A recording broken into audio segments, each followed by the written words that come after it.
Good afternoon. I'd like to call to order the Planning Commission meeting. It is 4 p.m. on Thursday, April 28th, 2022. First item on the agenda is the minutes from the March 31st meeting. Are there any changes, additions, notations, corrections?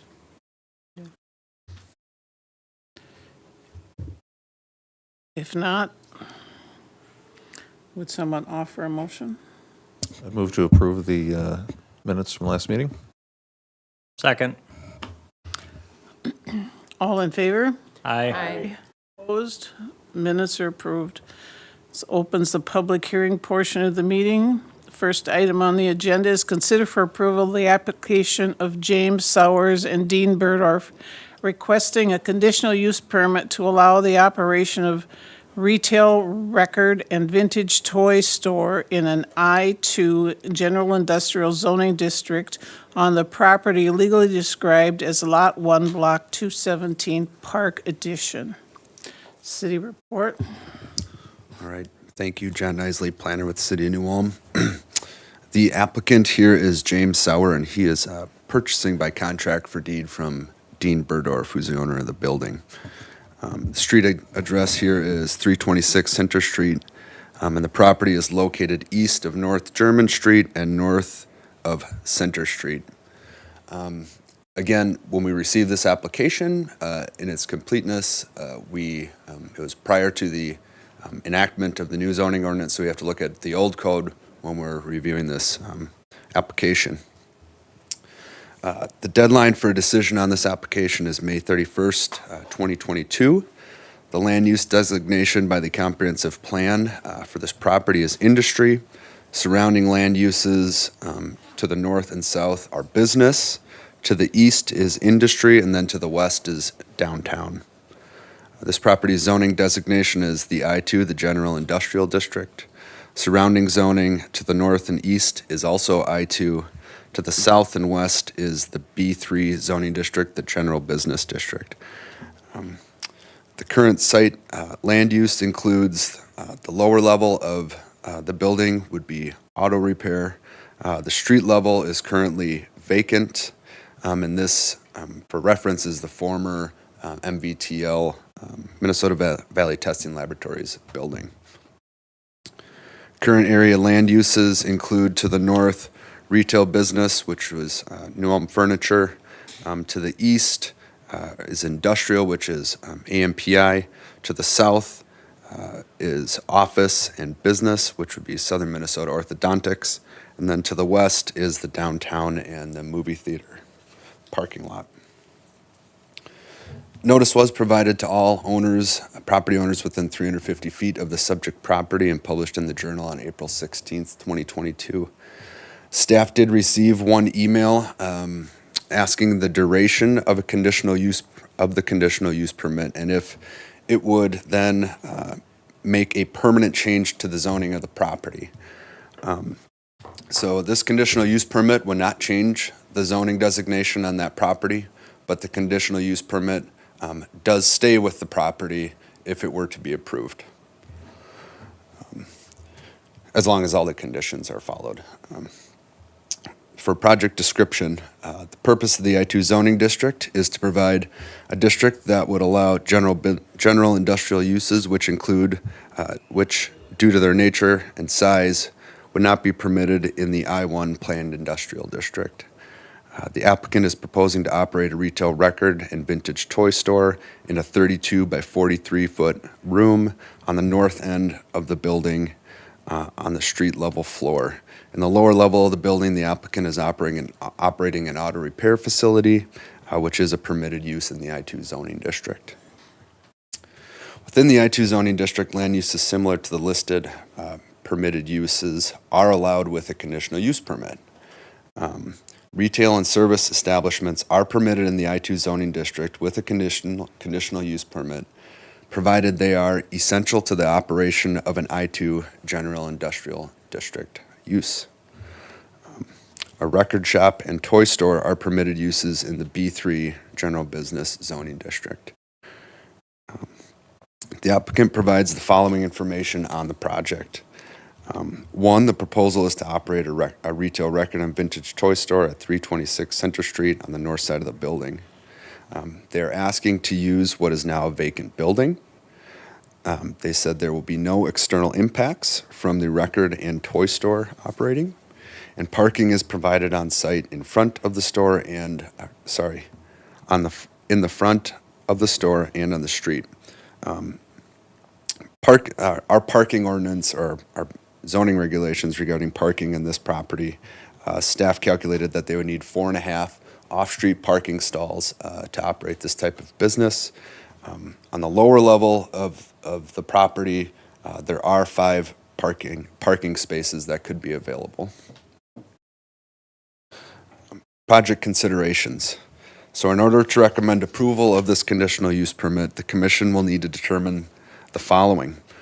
1, that the conditional use will not substantially diminish or impair property values within the immediate vicinity. 2, the conditional use will not, under any circumstances of the particular case, be detrimental to the health, safety, morals, and welfare of the persons residing or working in the area. 3, that the establishment of the conditional use will not impede the normal and orderly development of surrounding property for uses predominant in the area.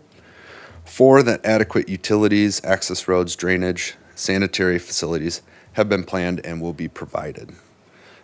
5, that adequate measures have been taken to provide parking and loading spaces and storage, and the storage and accessory structures necessary to serve the proposed use are built.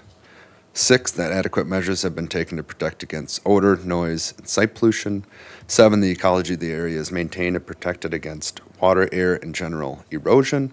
And 8, the proposed use, which in this case is a record store and vintage toy store, is of the same general character of some of the other permitted uses in the I-2 zoning district. The reverse side of the application lists the seven questions and the applicant's response to them. The 8th question asks, why should the city approve your request? And the applicant's response was that I am wanting to use a vacant building in the downtown area. So the Planning Commission and the City Council will have to make an affirmative finding on all of the criteria listed above, or what I just listed, in order to grant the conditional use permit. And the applicant has the burden of proof to show that all the criteria above, or as stated, have been met. In your packets, we had 5 attachments. We had the application, we had the site location map, which I'm just going to pull up on the screen.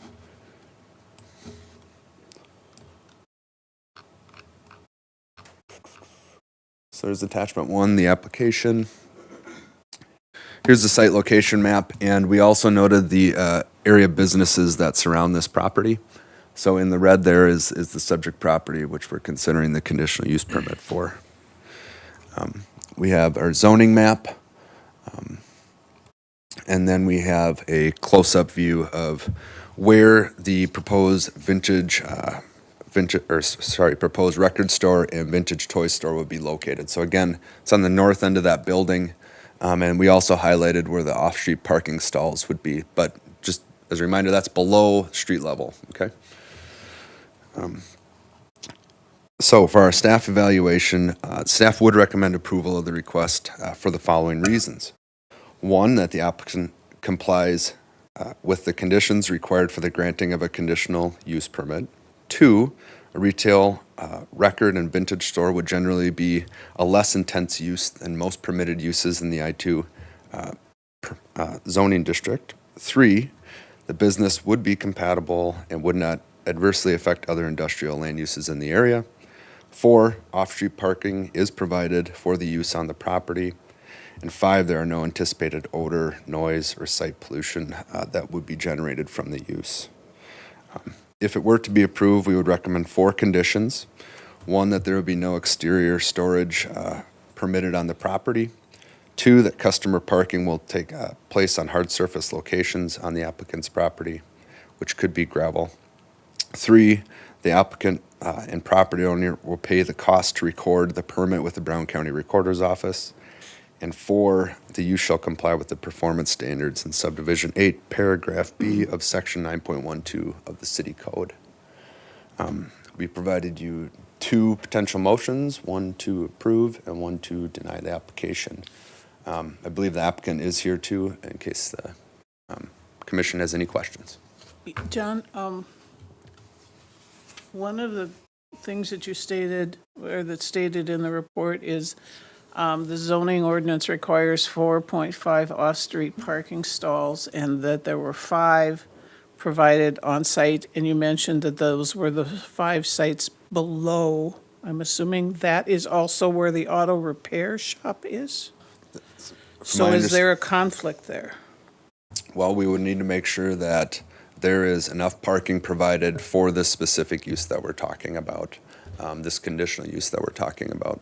So those parking stalls would need to be made available to any customers that would be using the record store or the vintage toy shop. So the off-street parking, or the auto shop has parking where then? Well, the auto shop is a permitted use, and as far as I understand, and maybe the applicant can help me with this, I don't know if he's having customers come in and out, or if he's doing his own work, or that type of thing, so. The other question I had was regarding the ADA accessibility. Does this business need to be accessible? Elwood could probably answer this better than I could, but he's shaking his head, yes, I mean, this would need to be accessible. Yeah, Elwood's a building official. Excuse me. Yeah, we would need some accessibility to it. Again, it depends on technical feasibility of what it is, what we're looking at. And again, it can come in many different shapes or forms. There's some technical criteria that if we can't meet it at the door, something inside has to be done. So there is a Somewhere step, but they need to be able to either come in at the lower level and get upstairs, or come in Well- from the outside front. a good example is a storefront downtown here. They're built up to the sidewalk. We couldn't get an accessible entrance, but we have an ADA compliant bathroom inside. That was the next step into it. So it doesn't always say that you need it, but again, there's nothing that's grandfathered in with ADA. It's when changes occur and construction occurs, there are limits and stuff that need to be taken care of to retrofit all the existing buildings and stuff so that they come into compliance Because some I way. see that there's a wheelchair ramp there now, which Correct, yeah. doesn't look very safe, but. Right, I mean, right, it's not being used, but yeah, there's something that possibly So, could be taken care of off of that one. Yep. so that can go later. Okay, thank you. Yep. Since it's open to the public, yeah. You're supposed to state your name and address. Hi, James Sowers, 214 East Sanborn Street, Springfield. Are you referring to the wood ramp in front of the building? That was just for moving heavy loads up because I had surgery with my back. The automotive part is not going to happen at this point. It's borderline storage for our Camaros and motorcycles I can't really do anything with for quite a while. So the sole focus is just going to be the vintage and vinyl stuff. Okay, up on the tops of the autos, Yes. there's nothing? Nope, so parking will be 100% accessible. And if there's Okay. anything that I need to do otherwise, just let me So know. is there an entrance from where the parking is to get upstairs? Yes, there is. Okay, because that's a steep hill if somebody's Yep. going from there to, If we need to do that, I'll do whatever it takes. okay. Okay. I guess I have a question. Do we need to have more than one entry to the building, Elwood, for fire escape or occupancy or anything?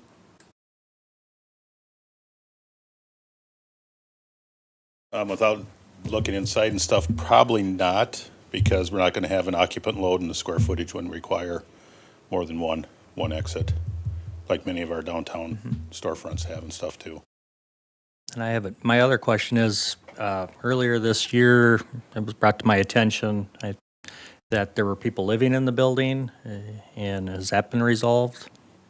I'll let, Yeah. So when I looked on all the Zillows and websites, I don't know if it's a conflict of interest or not. I moved out of my residency because there was issues with a neighbor, serious issues. So the property, when I found it, it said it was residential. So I notified the post office, my internet. It was no big secret to me. I went into the place, moved some stuff in there, found out shortly after, I believe, he called me and I had a panic, but I wasn't worried because we have a family estate in Springfield that we reside at. It's a beautiful 4-story house. They can talk to our neighbors. We've been there quite frequently. I have pictures why we've been there quite a bit, because we've been doing a lot of painting, new carpet, the ceiling tiles, whatnot, kind of getting it ready. If this were to be approved, I just didn't want to be stagnant about it, so I just kind of kept moving forward. If you guys want to see them, I did take some pictures to bring with. Pictures of, The front of the building and inside of the store, and then I had questions about like, if it were approved, could we put a sign up, or how do we do all that, or? oh, okay, okay. But not of a residence inside the No, building? no, nope. Did he answer your question? I guess if you're saying that nobody lives at Nobody the, resides there. I got my cats there and fish, and we are there quite frequently. And I do have a big couch in there and a big TV and a game room and yeah, it's nice. So we enjoy it. We own it. We're trying to do anything we can with the place and not leave it stagnant. Okay, But no, I have a home in Springfield. You guys can come over anytime. I'll cook for you. thank you. I guess I have a question for staff. You know, if we issue a conditional use permit here, it's tagged with the property for use of the property. Would there be better to use it as an interim permit, and then let's see if this is working, and we can evaluate it, that it meets all the criteria before we give it a conditional use permit? That is an option to the commission. That being said, the application that we're reviewing right now is a conditional use permit, so we would need to make a decision on that. And Yeah. Members of the Planning Commission, under consideration today is a request for a conditional use permit. We cannot change that to an interim use permit. It would have to be a separate application process. Okay. Is there anyone else who would care to address this? Yes. Name and address? Bill Swan, I live at 1505 Southridge. I manage the AMPI property at 312 Center Street, right next door. At this time, we are not in favor of having a retail establishment next door. We have lots of traffic and ever-increasing trucks coming in and out, tankers that have to back into parking lots, and adding foot traffic and more car traffic literally right next door is not what we want to do or what we'd like to see happen. So, in my view, as a business person, in order to make this a going concern, there's going to have to be a considerable amount of people coming in and out. And so that, I feel that there's plenty of really nice storefronts in downtown that this business would be perfect for. So, Thank you. thank you. Can I ask a question? Go ahead.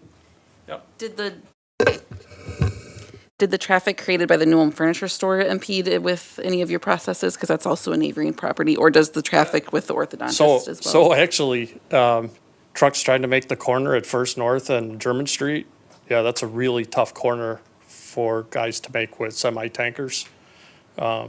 So, I can't speak right now to too much about the Newham Furniture Store and what that future is going to be.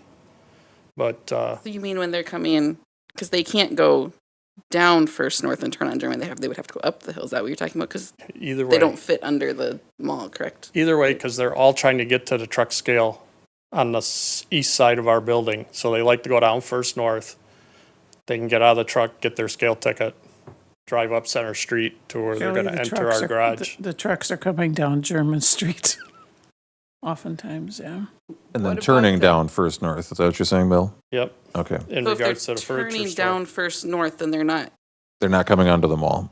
No, they're coming on German Street. Yeah. So, but if they're coming, trying to understand the direction, maybe it's easier to look So at these the map trucks, and show the me, trucks but- come from all over. But most of the GPS has them actually come right down Center Street from Broadway. Okay. They turn left on German. They're trying to make their way down. right because they don't want to back off the truck scale when they get their ticket, and then they don't want to drive around town to circle around to get back to Center to get to our driveway. So we have a lot of trucks, and they all come different ways. I'll be quite frank about that. But I can just tell you that, like the bike path, we agreed to do the bike path on the east end of our property, and, standing here today, that was a mistake. We got pedestrians, kids on bicycles and stuff, and we got trucks and semis all over back there. So we're not, just as the property owner next door, we don't approve this, for our part. So if I understand you correct, Bill, you're just saying you just want minimal traffic around your manufacturing facility? Yes. With bodies, is what I'm hearing. Yes, Does the MPI still have the retail store on Center Street? we do not. Okay.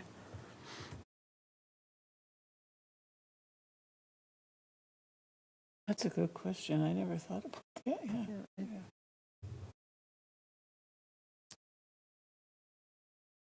Any other questions for Bill? I do for I forgot your So- name. Mr. I'm sorry. Sowers? Yes. I'll wait.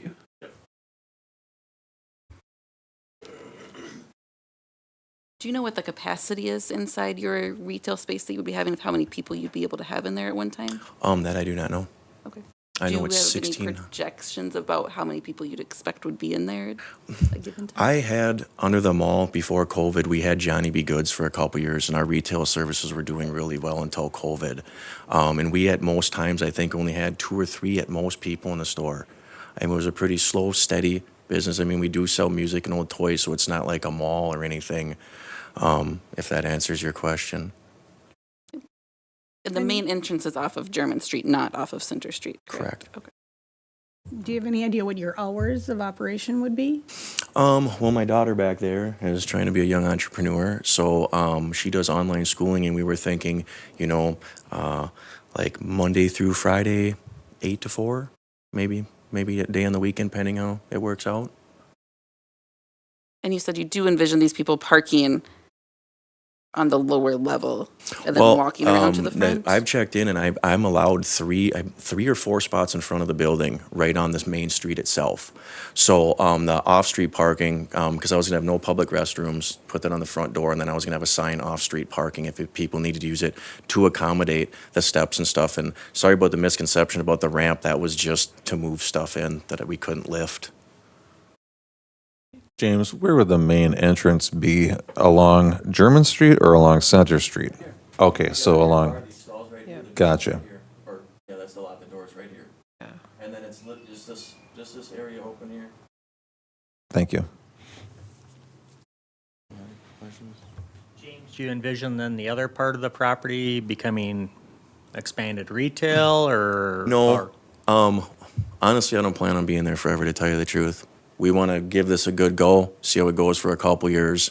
The other place, like I said, it's a big fun room is really what it is over there. So that's just for us to enjoy personally. And like I said, I use it for storage for all our stuff because I have acquired a lot of stuff as a young man. 4 generations New Ulm, I'm a Sowers. My uncles are all business owners and entrepreneurs, and we're just kind of trying to keep it tried and true as German patrons from New Ulm.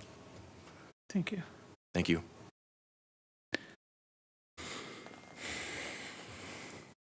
Any other questions, discussion? Comments? I guess I'm kind of struggling with this one to approve it as a conditional use permit and that it's tagged with the property. I would rather see it be an interim permit and evaluate it and see how the criteria goes before I give it a long-term conditional use permit, but that's just my view. But The criteria based on what the city has set as conditions? correct. Okay. And that, because, we just heard from Mr. Sauer stating that he's just going to try it for a little bit and see how it happens. But then, if we have a conditional use permit, it's tagged with the property and it goes. I'd rather evaluate it and just be a little tagged with- cautious. It's tagged with the property as long as the property exists. That'd be Correct. That's how I'm, because we started doing them a couple of years ago, the interim conditional use permit, and then we can evaluate that things are working. John, would you redefine for me the conditional use permit staying with the property? If the property should come down, somebody needs to rebuild or start to keep this conditional use permit within 90 days? No, the conditional use permit runs with the property. So With even the if property. even if the building's Indefinitely. destroyed, Even if the somebody building still is- could okay, use the okay. property for that use. Okay, so it's the property, not the building. Correct, you. indefinitely. So in this particular case, what you'd be doing is designating that portion of the building for that particular use. That portion of the building. Yeah. Well, at least that's what staff would recommend that you do. You be, be very specific about the use that you would be permitting if you go the route with the conditional use permit. Say that one more time, please. When you approve a request for a conditional use permit, since that request runs with the property, you should be very specific about what you're approving. So in this case, it would be for the toys, and it would be for the records, and it would be located in this part of the building. Okay. Thank you. Any other questions? Comments? If not, I need a motion one way or the other. City has 2 recommended motions.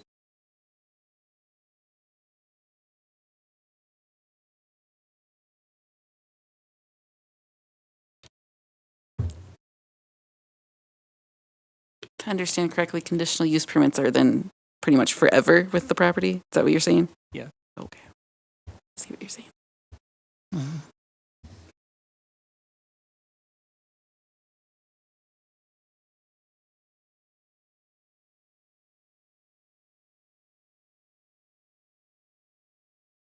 I would make a motion then to deny the application from James Sowers as and Dean Burdorf to allow the operation of the retail record and vintage toy store in an I-2 zoning district as described in the conditional use permit application for the property legally described as Lot 1, Block 22, Block 217, Park Edition, for the reason being that we would, can I say, prefer to see this as an interim conditional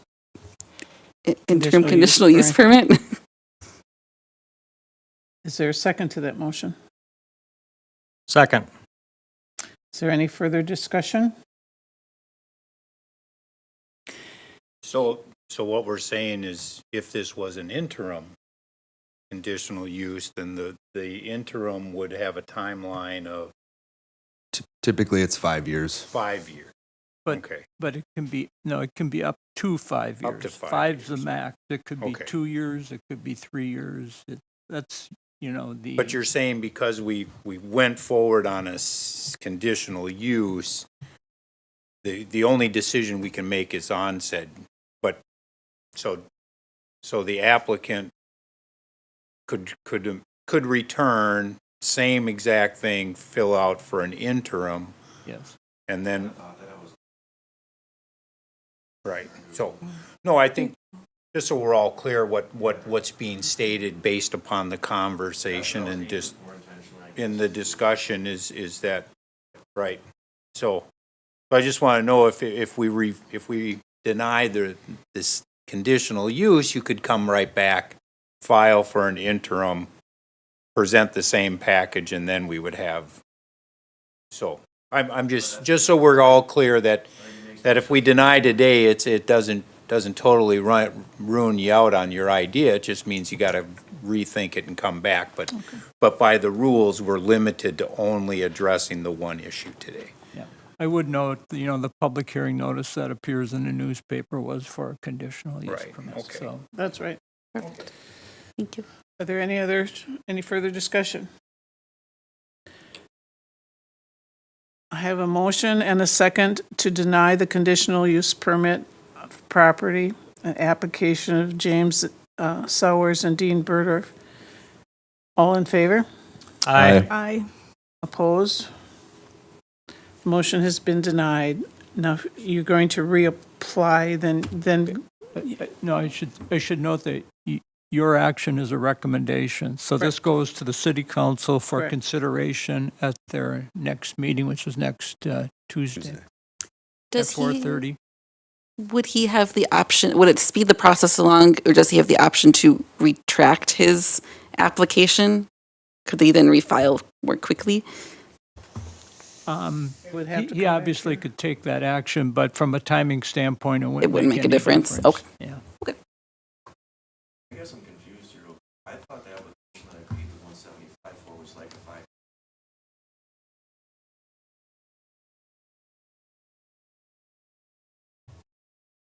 In that way. Correct. Yeah. Correct. And then we, you know, and that's where I think the time limited factor would be much more. As you heard the conversation, we'd be more inclined to reconsider that. So. Thank Thank you, James. Thank you. That closes the public hearing for that application. Next is to consider for approval the application of James Barenick requesting a variance to allow a 5-foot extension of an existing deck located 12 inches from the side property line in an RT2 traditional neighborhood, single and two-family residence district, zoning district, excuse me, on the property legally described as the rear half of Lot 8, Block 97, north of Center Street.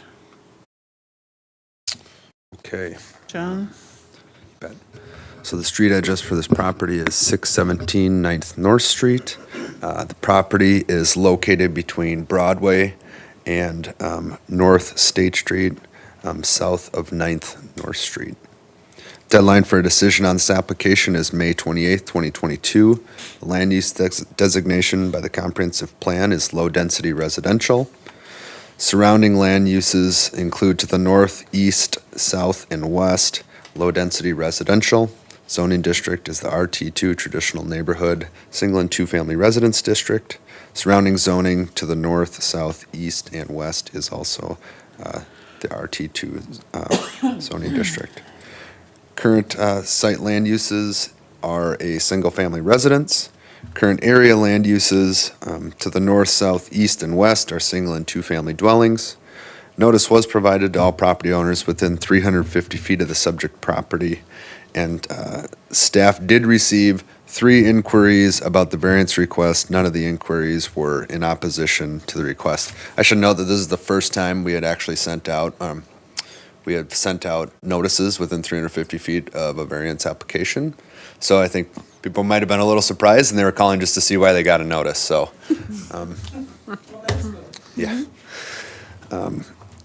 The project description, the purpose of the RT2 traditional neighborhood single and two-family residence district is intended to be a low-density residential district, which allows for 1 and 2 unit dwellings generally located in the grid development pattern. An RT2 district is not a multiple family or multiple residential district for the purposes of planning and development under this code, or for the purposes of interpretation under any state, federal, or local laws or regulation. Section 4.2 of Appendix A of the zoning ordinance requires that for a single-family detached dwelling rear corner lot have a rear side yard setback of 5 feet. A corner lot in our zoning ordinance is defined as a lot located at the intersection of 2 or more streets, not alleys, regardless of whether or not such streets intersect at right angles. Corner lots do not have rear yards. Instead, they have 2 front yards and 2 side yards. The applicant is proposing to construct a 5-foot long by 8-foot wide addition to an existing deck, and the existing deck is approximately 8 feet wide by 16 feet long. The existing deck will be replaced as part of this project, and the existing deck does not need a variance to be reconstructed. The deck extension will go no closer to the side property line than the current deck, which is approximately 12 inches from the property line. The applicant provides the following information on the project. 1, the expansion allows for the use of the space in a reasonable manner to allow a safer area for his young daughter to play. The current deck is wore out, and the extension would allow for a safer play area outside for his young daughter. And the garage will keep, those were the 2 comments from the applicant. Evaluation. This property is relatively flat, and there aren't any unique features related to the property. The property is half of a corner lot in the grid section of the city of New Ulm with the dimensions of 50 by 82. So it is it's a small lot. It's 4,125 square feet. The request being made is reasonable, but does not meet the setback requirements in section 4.6 of the RT2 standards. The previous property owner constructed the existing deck and the home on the property. The proposal by the current property owner is because they want a larger deck, and not necessarily because there's unique circumstances on the property. So some project considerations. One, in order to recommend approval of the variance request, the commission will need to consider that the variance is in harmony with the purposes and intent of Chapter 9. The variance request is consistent with the city's comprehensive plan. The proposal puts the property to use in a reasonable manner. There are circumstances unique to this property that necessitate the need for a variance. And then there are circumstances unique to the property that necessitate the need for a variance not created by the property owner. The variance will maintain the essential character of the neighborhood. And lastly, economic conditions alone do not constitute the need for a variance. Again, the Planning Commission and the City Council will have to make an affirmative finding on all the criteria in order to grant or request approval of the variance request. I should note that this is probably the last variance that we'll have where we're not going to be doing the findings of fact. Next time, at the next meeting, we already have a variance application in. We will be going through the findings of fact and going through that criteria out loud at the next meeting. We did have 5 attachments. Attachment 1 is the application and site and building plan. Attachment 2 is the site location map, and let me grab that real quick here.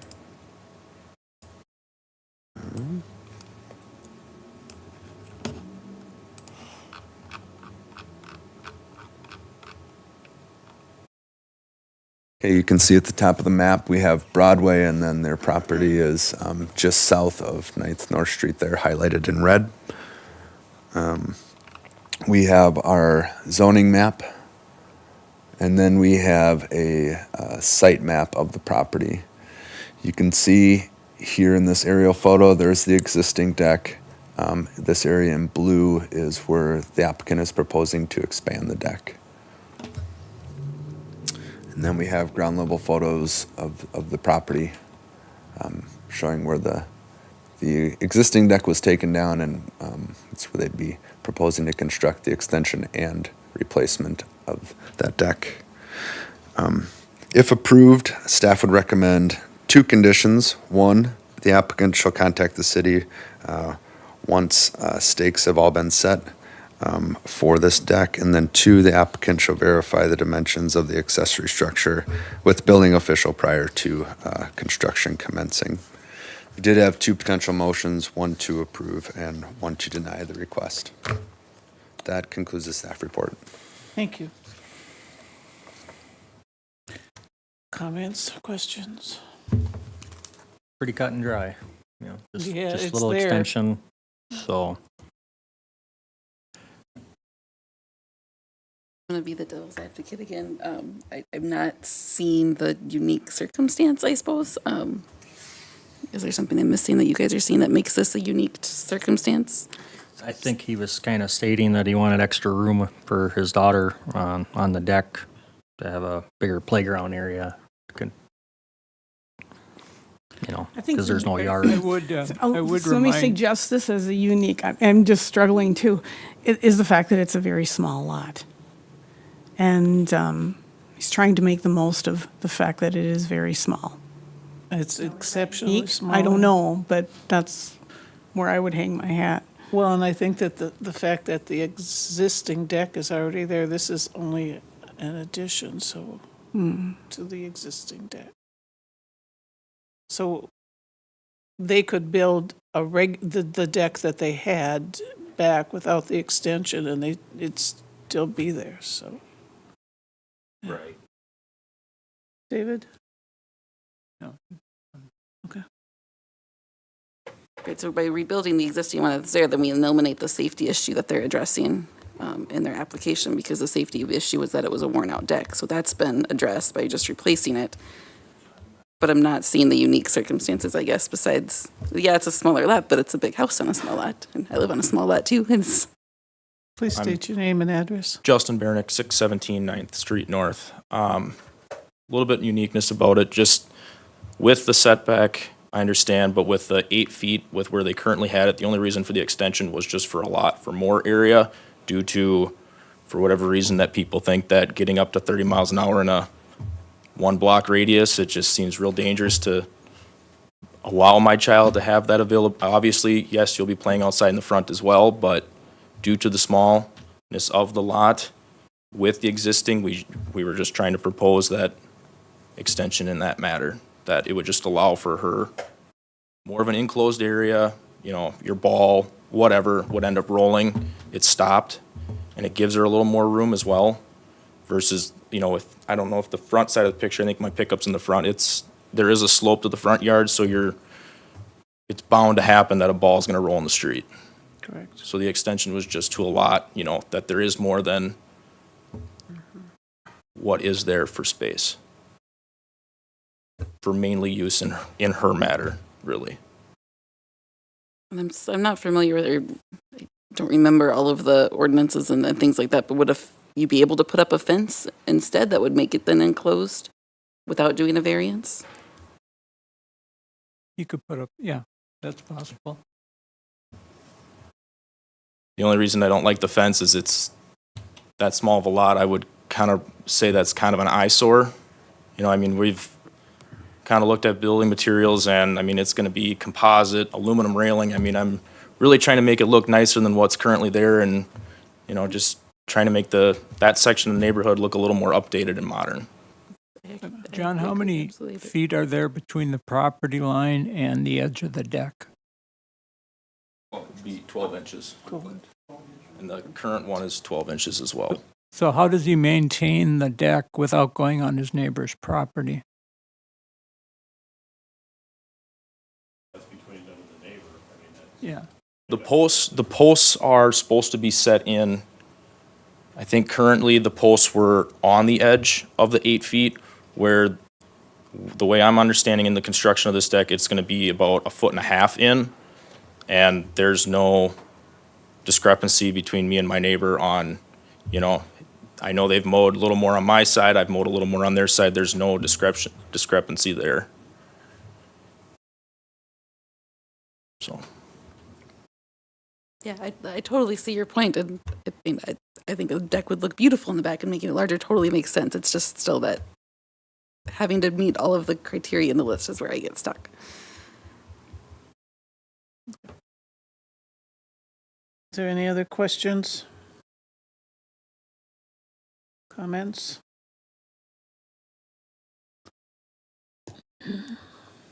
Thank you. Thank you.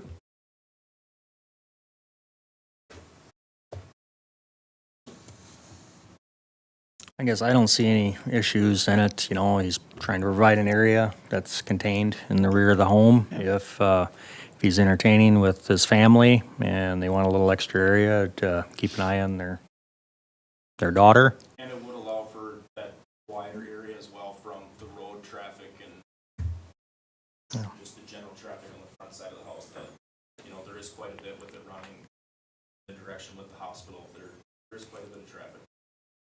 Okay, thank you. Is there, are there any other discussions? Otherwise, I'm going to close the public hearing portion of the meeting and request a motion. I'd make a motion to approve. I'll second. Is there any further discussion? All in favor of approval? Aye. Aye. Opposed? Motion is carried. When does he appear before the council, Dave? Next Tuesday. Next Next Tuesday. Tuesday, May 3rd. Thank you. Next item on the agenda is the simple lot division. Consider for approval the simple lot division of Lot 5, Block 57, south of Center Street. Okay. The owners of the property are Philip Meidel and Ruth Ann Webster. The legal description of the property, Lot 5, Block 57, south of Center Street. There are two parcels, or two different street addresses, 812 and 820 South German Street. Property is generally located south of 8 South Street and west of South German Street. Deadline for decision is July 21st, 2022. Comp plan designation is low-density residential. It's low-density residential on the north, south, and west side. On the east side, it's medium and high-density residential. Zoning designation is RT2, which is traditional neighborhood single and two-family residence district. Same classification for north, south, and west of this property, and to the east, it's R4, which is high-density residence district, and then also RT2. Current site use, parcel A is undeveloped with a detached garage. Parcel B is a single-family residence and 2 detached garages. So the undeveloped is 80, there's 812. The developed is 820. Notice none is required. Public comment none received to date. The applicant owns the 3 interior lots, which is lots 4 through 6 in this block. Lot 5 was divided into 2 equal halves in 1928, and then attached to the 2 adjoining lots. A residence and 2 garages are located on Lot 6, as was indicated.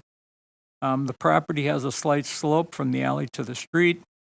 Each lot has dimensions of 50 by 165, total lot area of 8,250 square feet. So the 2 parcels are each 75 by 165, total lot area of 12,375 square feet. Applicant is pursuing plans to construct a new single-family dwelling on the north side of the property on parcel A. This would allow them, simple lot division would allow them to maintain ownership of certain landscape features on the property. And that's the reason for the lot division. The proposed lot line maintains the required setbacks from existing structures. The proposed new legal descriptions would be as follows. It would be the north 35 feet of Lot 5, and then the other parcel would be Lot 5 except the north 35 feet. Other than the city engineering department, city staff has not been advised by utility providers of any conflicts with the utilities serving these lots. The city engineering department noted that this parcel A, does not have any sewer and water services stubbed into the lot, and they will need to construct those services with normal city connection charges of $150 for water, $40 for sewer. They also have to pay the cost for the installation of the services from the mains in the street as well. There are 6 attachments. We have a letter and a lot division drawing. Second attachment is a site location map. Third attachment is a zoning map. Fourth is site map. Fifth is a lot map, and 6 are ground level photographs. We have staff recommendation that the request be approved since it complies with city code requirements. There's one condition that the lot division will be effective upon the filing of the resolution approving this request to the Brown County Recorder's Office. There are 2 motions provided. This is pretty simple. I would say That's so. why we recommend approval. Any discussion? Comment. I'm going to offer a motion to recommend approval with one condition, simple lot division of property legally described as Lot 5, Block 57, south of Center Street, with the new legal descriptions being as followed. Parcel A, the north 35 feet of Lot 5, Block 57, south of Center Street. Parcel B, Lot 5, except the north 35 feet of 57, south of Center Street. A second. I have a motion and a second. Is there any further discussion? If not, all in favor? Aye. Opposed? Motion is carried. Next is the plat. Consider for approval the preliminary and final plats of 20th North and North Front Streets. Okay, I'm not going to go into a lot of description about this because this is really pretty simple. We're just platting out an existing city street. And so it extends on 20th North Street from North Broadway all the way down to the Minnesota River. And then it includes a one block portion of North Front Street from 19th North to 20th North. So it's just the right of way.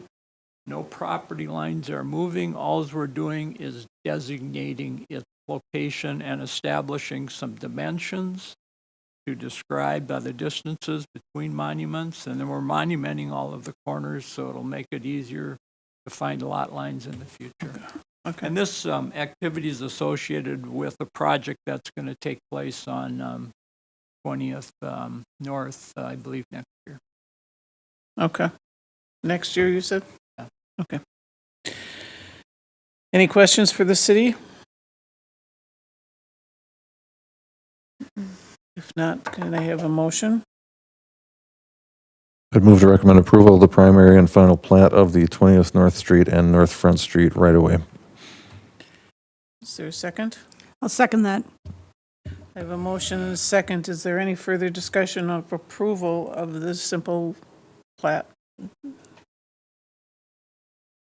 If not, all in favor? Aye. Opposed? It is carried. Comprehensive plan, receive comprehensive plan information. Okay, we had just previously, or we put together some information about comprehensive plan. I don't intend to read through it now since we're 5 minutes late in getting started on our interviews. And I Correct. think I'd like to transition to that as quickly as possible. But it's just, it's a good summation of what a comp plan is, I thought, and the different sections that make up a comp plan. Fine. Is that it? Okay. Thank you. The next session is the interview section for the proposal that the city had sent out, RFPs. Does anyone want to take, do we need a break beforehand for like 2 minutes before? Is everyone fine? Pardon me? I'll offer a motion to take a couple minutes for a break. Second. Taking a break, all in favor?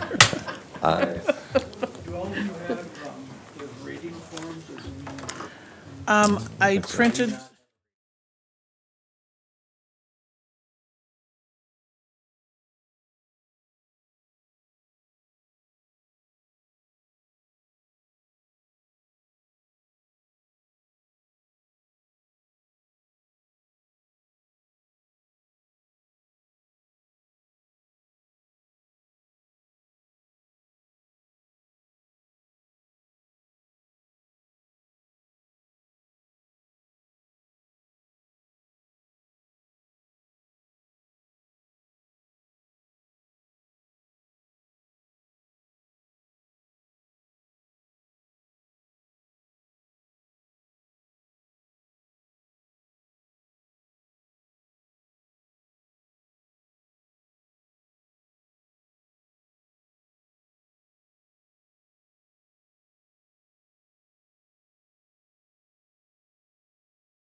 proceed. 30-minute presentation and then 10 minutes for questions. Right now. Yeah. Come on. Thank you very much. Good evening, everyone. Good afternoon, everyone. Thank you for inviting us to be here with you today to talk about our proposal for your comprehensive plan. My name is Antonio Rosell from a firm called Community Design Group. Our project manager, Mark Nolan from SEH, was very excited to come here today. We were going to carpool and drive together. Before coming, he wasn't feeling so good. He tested for COVID and he ended up being positive. And so, unfortunately, he is not able to be here with you today.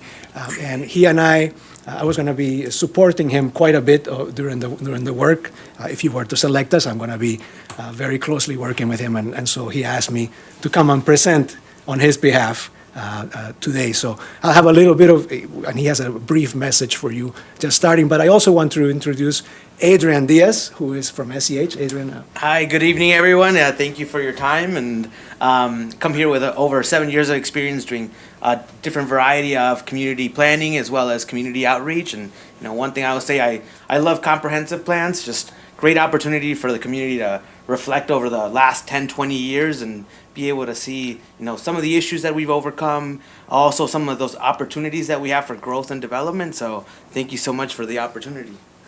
Thank you for that, Adrian. So here's Mark just wanting to introduce himself and the firm, and he will be our project manager for this work. Good afternoon, everyone. I'm Mark Nolan, Senior Planner and Transportation Planning Group Leader for SEH. I have over 2 decades of experience leading comprehensive, small area, and transportation plans, and if selected, will serve as project manager for New Ulm's comprehensive plan.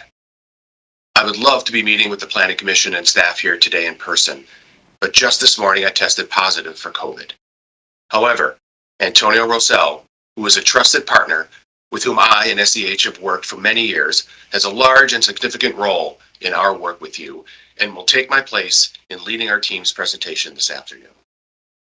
So before handing it off to Antonio, I'd like to say that we're truly excited about this opportunity of working with the City of New Ulm, and we know that our approach will lead to an innovative, engaging, and implementable action-oriented plan. Thank you.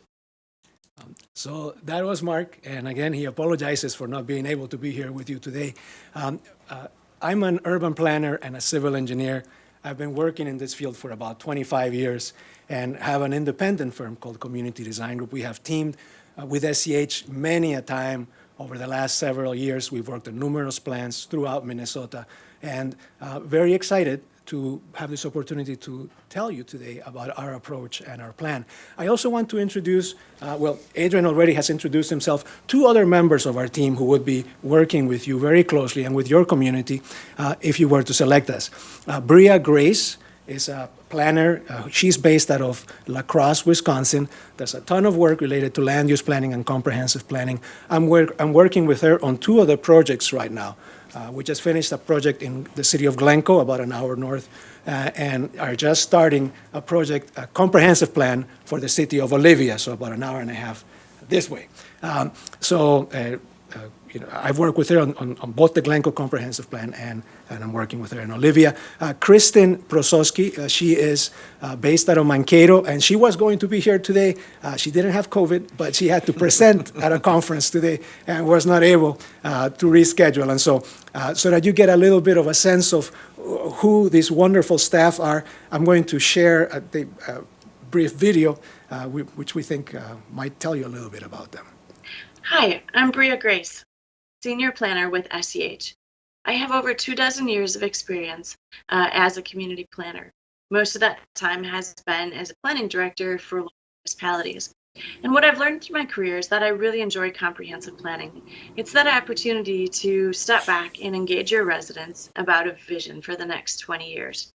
Typically, we hear from residents at public hearings that are issue-driven, and so this is that opportunity to step back and really fully engage the residents. One of the pieces that I enjoy about comprehensive planning is developing the future land use map. identifying where future residential, commercial, and industrial development is going to be developed, how you can use multimodal transportation to link those uses, but also to prioritize where infill development is going to happen. And it's so critical to develop strategies to keep New Ulm's historic downtown vibrant and keep it as the core of the community. So thank you for the opportunity to interview. We do appreciate it, and I look forward to working with you and engaging your residents and business owners in a discussion about the vision for New Ulm's future. Thank you. Thank you, Bria. And now I'll introduce Kristin Prosofsky. Hi, I'm Kristin Prosofsky. I'm a community development specialist with SEH. I have more than 18 years of experience doing community development work, including 10 of those years working for municipalities, doing economic development projects, including a lot of redevelopment and infill development. And I find those sites particularly rewarding. They're certainly challenging, but they're also very rewarding because of the impact that they make to the surrounding area and the really efficient use of the existing infrastructure in the community. The comprehensive plan is such a great time to engage residents and stakeholders in looking at the future of the community and identifying the sites to focus on in the near and long term. And my favorite part is the funding and implementation strategies. So it's exciting to look at the what the community wants, but I really like to especially dig into the how. How do we get there, and how do we make it financially feasible for the different aspects that are identified? New Ulm has such an amazing track record of really recognizing community assets and building on them. The city has a rich, has done a great job of preserving its rich history, has invested in recreational opportunities, and continues to support the strong employment base that New Ulm has. And for all of those reasons, I'm really excited about the possibility of being part of the team that plans New Ulm's future. So thank you very much for the opportunity to interview, and I look forward to working with you. And so that was Kristin, and she's an economic development specialist who will be working with us on all of the small area plans and the comprehensive plan overall strategies as well, if you were to select us as your team. This is just a quick view of our organizational chart. Mark Nolan would be the day-to-day contact with you and the city, and my firm and then all the other SEH staff would be working under his direction.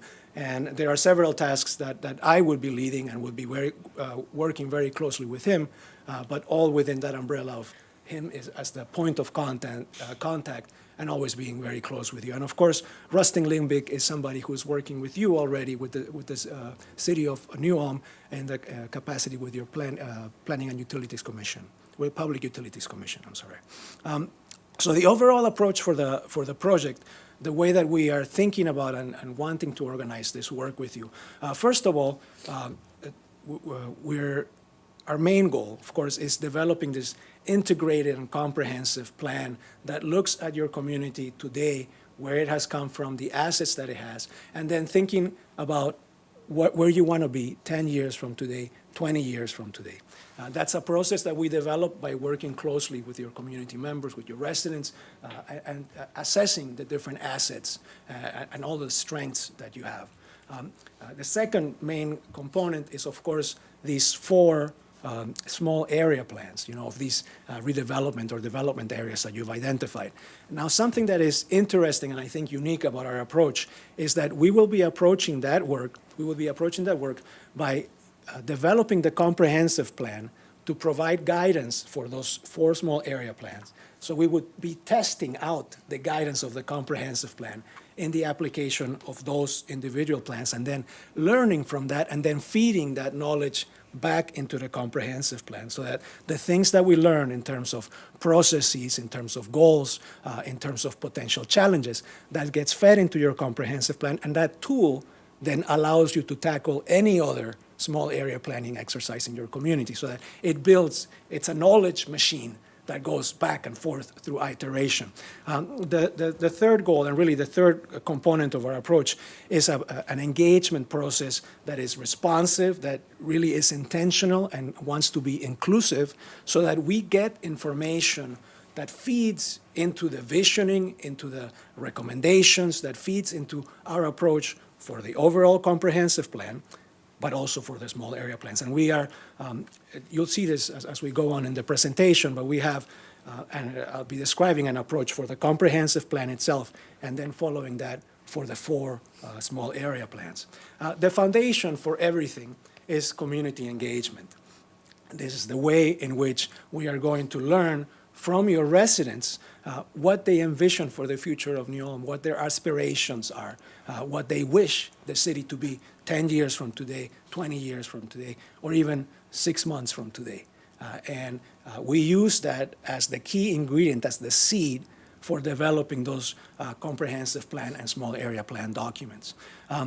We also are very interested, and one of the foundations for our work is making sure that when we go to any community, we think about all the diversities of populations that exist within a community. And oftentimes when we say diversity, people tend to think, well, that's just ethnic diversity or racial diversity. But that's not actually true. I mean, yes, it is that, but it's also age diversity, it's income diversity, it's technical knowledge, it's role that we have. Are we a business owner? Are we a homeowner? Are we a renter? Are we a young person? Are we a senior person? And all of those diversities bring different perspectives and different important considerations that need to be included in a comprehensive plan and in a small area plan. So that's something that's integral to our approach.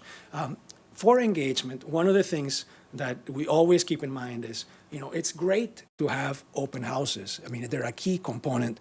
We include that as part of our work plan for you to have a kickoff open house. But we shouldn't only rely on people coming to us. We need to go to the places that people are at. We need to take the plan, we need to take the engagement, we need to take the questions to where the people are at. And I'm going to ask Adrian, he does a lot of work on this. So, Yeah, well, like Antonio was mentioning, we want the foundation of your comp plan and anything moving forward to be the voice of the people, the community. As we all know, people really make the place.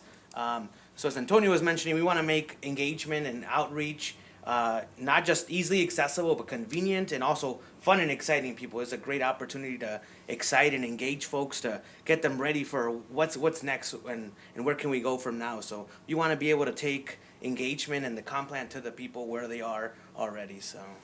Thanks for that, Adrian. I want to share this example here because we were working on another project in the city of Worthington, a huge meat plant, JBS, and some improvements on 59 for walking and bicycling. A lot of workers use those routes to get to their work.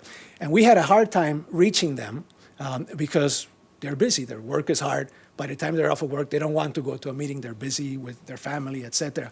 So one of the things that we did is we go to the places where people are, right? So they were at work, so we worked with their management at JBS to set up an opportunity to speak to their workers, to find out what are some of their concerns related to walkability around this corridor or bikeability around this corridor. And it's an approach that we take in all of the work that we do. This is an image from some work that we did in the city of Marshalltown, Iowa, following a tornado that hit in about 2018. It was a project led by SEH, and I was a sub-consultant to SEH. And this is a meeting with Hispanic business owners in the city of Marshalltown. It's a city of about 30,000 people, and about 30% of the population is Hispanic. In the downtown, there are a number of small businesses, and so we wanted to get their ideas about how they envisioned their downtown getting rehabilitated, and maybe not just back to how it was, but better. What makes it better? What do you envision for the city? This is a session that was facilitated entirely in Spanish. That's something that we bring into our work. I think about 5% of your population is Spanish speaking. And so we bring that into the work, and we constantly assess our engagement to make sure that we are reaching the diversities that live in a community. This is an image from some work that we did in Edina, where we were noticing, we developed a pedestrian and bicycle plan there. You know, we're getting a lot of people who are 25 to 35, 45 to 55, and older than 65, but we're not getting a lot of young people. And so we set up a session there.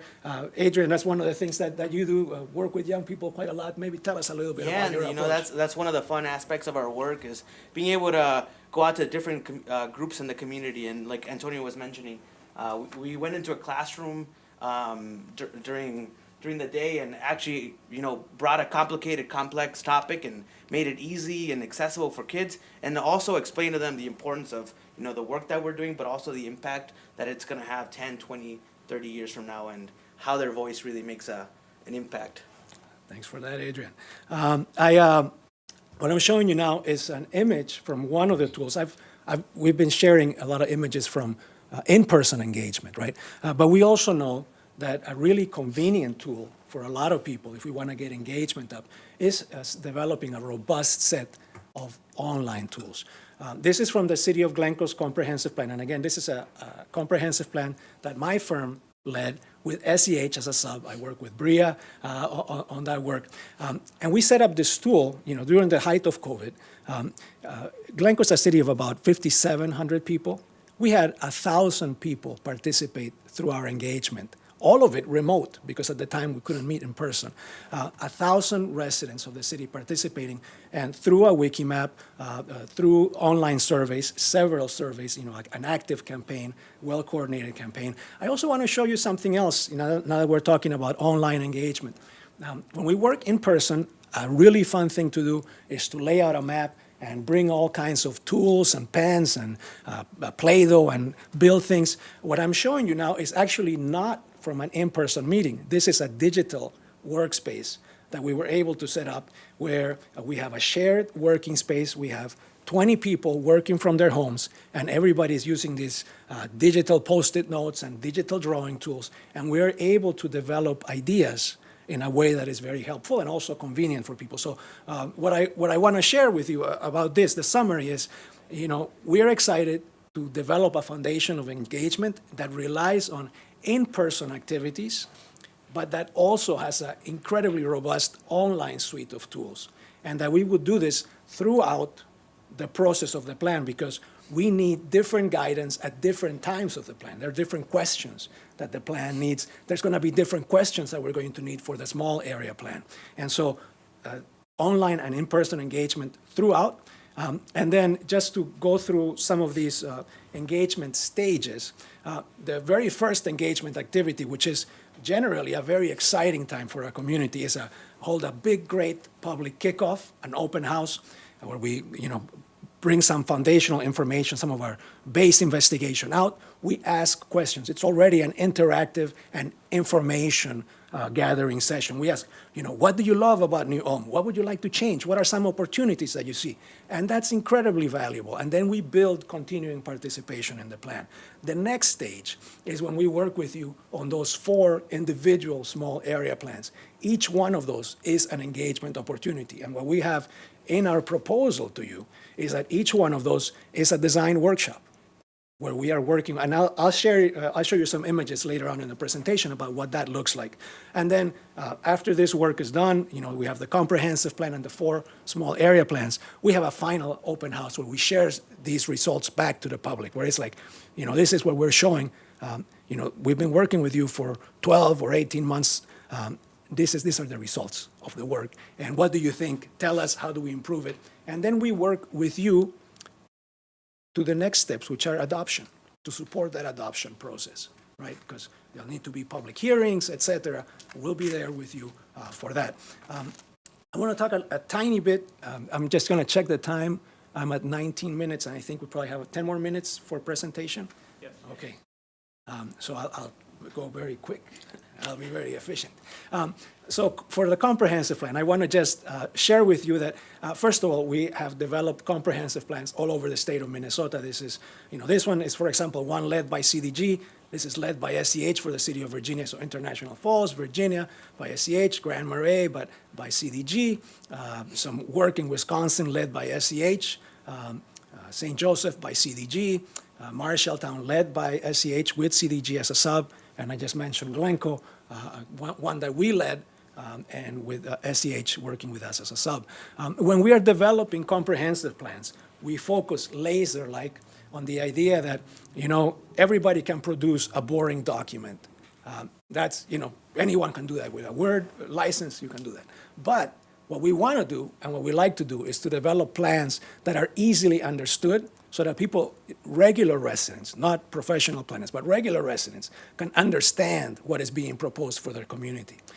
And it has to be illustrated in a way that it has a compelling vision that excites people about the future, because not only do we want residents to understand and to see what the potential ideas that are coming down the pike, because as the city implements, what is this for? What is the end goal? This is the end goal. This is what we're striving towards. This is the kind of city that we want to have. So it's really key for that. It's very key as well that the document includes, the boring guidance that is necessary to implement accurately and efficiently. But in a way, most importantly, I would say, we have to develop a plan that is exciting and is enticing and compelling, because it is your most important marketing document. If, our plans have implementation built in, because you have to be able to communicate the idea of what your community wants and where you want it to developers, who are the ones that are going to put the money to actually make things happen. So we see the plan as a key marketing document for the community, and it's also a multi-layered document. It's a multi-layered document, and here I'm showing some of the components that were requested specifically on the RFP: land use, transportation, economic development. Those are key basic components. Our proposal to you actually includes developing some additional guidance related to housing, to parks and recreation, and community facilities. Why are we saying that's important? Because for a plan to be effective and for progress to occur, it has to be integrated. If we want additional economic development, we have to figure out where are the people that are going to come work in this new business. Where are they going to live? Are they going to be able to afford the housing? Is there enough workforce housing? Do we have enough utility service to go to these areas? If we're looking at redevelopment in some areas of your city, do we have enough supply of water and wastewater? Can we handle that? So it has to be integrated, because those small area plans have to speak to the comprehensive plan, and the comprehensive plan has to speak to those small area plans as well. Some issues, just kind of to bring it to a kind of a more concrete level, issues that we want to consider for economic development. How do we capitalize and leverage on the wonderful progress and all the work that you're doing now for your downtown? How do we grow employment? For infrastructure, how do we maximize the investments that the city makes, and also that, for example, MnDOT or the county makes? How do we leverage that to get to the places that we want to? Thinking about community and demographics as our populations age. Where do people live? Where are they going to live? Are they going to? Do we need smaller, townhomes developments? Where do we need? What kind of services do we need? What kind of mix of land uses do we need in our community? What are some of the varieties of housing that we need to have available? So thinking about land use, what goes where, what types of housing, what opportunities for workforce. Also thinking about, for example, how do we support local entrepreneurship? What kind of programs can we help set up? What role does the city have to play? All of that is included in what a comprehensive plan would consider. And now, of course, health, transportation, equity, recreation are key important parts. We want to make sure that we continue on and build on the network and the investments that you have, and also support you with ideas for how to make these accessible and available year-round, because we're a year-round healthy community. In Minnesota, we got to put up with winter until probably June or July. I'm not sure this year is extra long. But that's just how it goes, and again, thinking about utilities and infrastructure as a component for how we actually the physical needs for the things that we may develop. In terms of deliverables, at the end of the day, when the process would be done, you would get, a plan, a thick document, probably 150 pages, illustrated, and written in simple language or language that people can easily pick up. The ideas are complex, but the language doesn't have to be, right? So well-written, illustrated. One of the things that we're doing to make sure that documents are accessible to as many people as possible, and state agencies are doing this now, is making sure that they're ADA compatible so that people who rely on screen readers, for example, can easily access that. And we set that up from the get-go. It's actually, we have a good process for doing that. So that's one of the deliverables, right? The other deliverable is a kind of a fold-out marketing brochure, and that's, almost purely illustrations. With explanations, of course, but that is one of those pieces that can help communicate the ideas in the plan and really bring them to the developers, to the investors, to the business owners, to the people who already have, a factory or a business and are thinking about expanding, and they can feel, hey, New Home is going wonderful places, and I'm happy to be here, and I'm excited about the next 10 years. We'll also have content that you can use for your website to kind of share progress in the plan, and also some key materials translated into Spanish, for example, so that we can share those with the Spanish-speaking community in town. The implementation component of the plan as well would have identify priorities, parties that would be involved, and kind of sequencing as well, so that we can get things going. And I'm going to ask Adrian, I went very fast there, Adrian, some other things that you'd like to say? No, I think you did a great job, just discussing how we're going to connect all these dots and, bring all these different things that make a community what it is, so. All right, well, thank you, I appreciate that. I'm going to then maybe talk a little bit about the small area plans, and I really have to go fast now because I think I only have about 3 minutes left, if I have it right. So, so the small area plans, it's a very exciting opportunity. We look at the 4 areas that you're considering, and we just add up the land. It's about a third of the land area of the city. And it's, the recommendations that come from this work of the 4 small area plans are going to have a huge role in what New Ulm 10 years from now, or 20 years from now, or 40 years from now is going to be. So these are key, important conversations. Your downtown is, for any city, really, the downtown is the key location. That's the place when somebody visits X or Y city, they get the sense of it in the downtown. It's where the history of the community is, where the most walkable assets are, and it's really the trajectory of the town, it's the feel of the town. You are having some great success here. You are rehabilitating buildings. You have rich history. You have ways to even leverage that and build the place-making potential of New Ulm. You're already a regional destination, but how do we capitalize on that and leverage and make it go farther? This is an image from our work in Marshalltown. We start from an inventory, knowledge of what it is that we have. What are the assets that we have? What are the challenges? Where are the challenge? Where are those challenges? How do we begin to set up some solutions? But we don't only do that. We start. So that's one place to start, and the other, and it's a simultaneous start, is by asking people what they envision in a specific place. And what I'm showing you now is really our method for the downtown, but also for the 3 other small area plans, which is hands-on activities, fun, interactive, people talking to each other, developing knowledge, sharing knowledge. And then we go through a process. This is from city of Grand Forks, North Dakota, working on a land use plan. There were several sites, kind of small area plans as well, a mall that had seen better days, and the city was thinking about redeveloping it, and they wanted to have an idea what residents wanted to do with it. And so we had a room full of about 60, 70 people sitting on big tables, or about 6 to 8 people, Play-Doh, markers, all of the things, and people are working together, and, at the end of the day, they have a number of products like this, with explanation, and as they're developing these ideas, we're taking notes and we're interacting with them. But then, at the end, we have 6 or 8 of these, and then our work as consultants is to then overlay them and think about commonalities, what can work, what might not work as well, how do we arrange things, and then develop site plans from that, which is really one of the end products of your small area plan, is a site plan for what you do, what happens where. And so these become a foundation for a vision that can be actually communicated that can be marketed, that can be explained, and that can attract people to invest in your community, to implement. Now, as part of that as well, so some of this is long-term stuff, right? But there are things that communities can do right away at hardly any cost. And that's what people call a placemaking approach.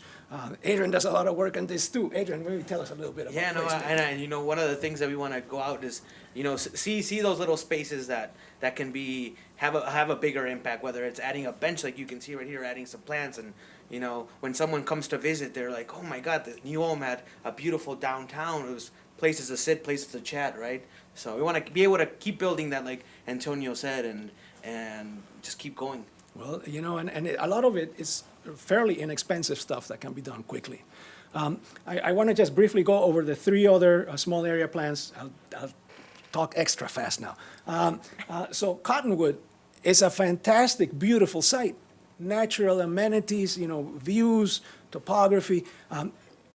There are some issues to think about. I mean, it's a little bit far from town. How do we connect Cottonwood into the heart of the city? How do we make it walkable? How do we make it bikeable? How do people get some of those services, maybe even locally, right? What types of housing do we have? How do we develop? And again, this idea that we begin from, our, an initial technical assessment, but the ideas start also from the community, from people working together, sitting together, and then as your professionals, as your staff, then ideating and kind of trying out different notions, different types of housing that can be developed, and then thinking about how that can be assembled and over time built out so that you end up with a fantastic set of thriving neighborhoods that bring in new populations. That's how you grow. You bring in people who are excited to be part of this community because you're able to offer something that other places can't or don't, because you have been thoughtful in your process and have developed an exciting set of solutions. Now, the airport site. Not a lot of communities have airports. It's a wonderful economic development asset. So how do we grow it and develop it so that it benefits New Ulm's trajectory? Well, I'm going to tell you something about our team that is unique. SEH they do a ton of airport planning. I mean, and they have a group. SEH is a firm with 800 employees, doing all kinds of work in all kinds of infrastructure, including airports and economic development around airports, and deep familiarity with some of the restrictions in terms of flight envelopes and airport envelopes, et cetera, but also about the synergies that can occur because they manage airports for a lot of communities, not just in the States, but outside of the state of Minnesota as well. So bringing that knowledge, that expertise, one of our team members, Justin, spent about 7 years in this unit at SEH, but also we have the entire airport planning group at SEH at your disposal in this process. And so bringing that information as we're thinking about the future of the airport, but then also the adjoining airport industrial park, and that's a place where we bring the airport group and, of course, Kristin's expertise in economic development. This is a place where we can have industry, where we can also have some leverage some opportunities related to the airport, but also there's some land that already is residential, I believe, there. So how do we think about what goes where, what makes the most economic sense for the community? This is a plan right here that Mark led a couple of years ago, doing economic development and considering, the different environmental constraints, transportation assets to develop ideas for the kind of industry, the kind of jobs, the kind of opportunities that our community could, this is the city of Victoria, could eventually enjoy. So to close, I just want to, I'm really grateful for this opportunity to have shared some of these ideas with you. Why do we think that the SEH CDG team, why do we think that we're a good fit for you? Why do we think that that we would be an asset and a good partner for next steps? Well, let me tell you, we think that we would be good because our whole process is founded on engagement with your residents and community voice driving the plan forward. So that's one reason. The process itself, we're very engagement heavy, right? But that process of engagement builds implementation. It gets a group of citizens excited about the future, gets people who want to talk about their networks or share with other people they know. It's like, hey, this great idea in New Ulm. We just need to have some development or some investment in this location. That ownership builds excitement for implementation, and they're going to be coming back to the planning commissioning and the planning commission and the city council saying, hey, we should really work on implementing that great idea, or that, the bike trail, or the development, or the rehabilitation program for housing. So the people will be excited and will help to build that. We've worked a lot with a lot of different communities in Minnesota and are able to bring in knowledge and experience about what works, what doesn't, what are some opportunities, even places to obtain funding, because we do that work throughout the state. You have a relationship with Rustin and the SEH team. They've been part of the work for your city for a while. But what's interesting about our team is that Mark, myself, Adrian, a lot of us are new to New Ulm. And we've had the good fortune of working in a lot of places. And we're able to bring that knowledge and experience and with fresh eyes come into your community and really sometimes, when you go to a new community, the assets that are there that people don't notice, because you live in a place, you don't notice the wonderful things about it oftentimes because they've always been there.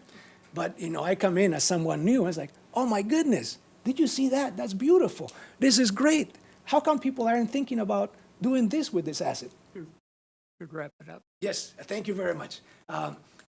We're nimble, responsive, and innovative. And, I was joking with Adrian. We kind of demonstrated that because we had to figure out what to do since Mark couldn't come today. We just want you to know that we'll be responsive to you throughout the process as you may need us. And, of course, that the plan that we want to do, what drives us is implementation. Plans are beautiful, they're wonderful, they're just pieces of paper. The thing that matters about a plan is what it can do, what it can actually make a change in a community.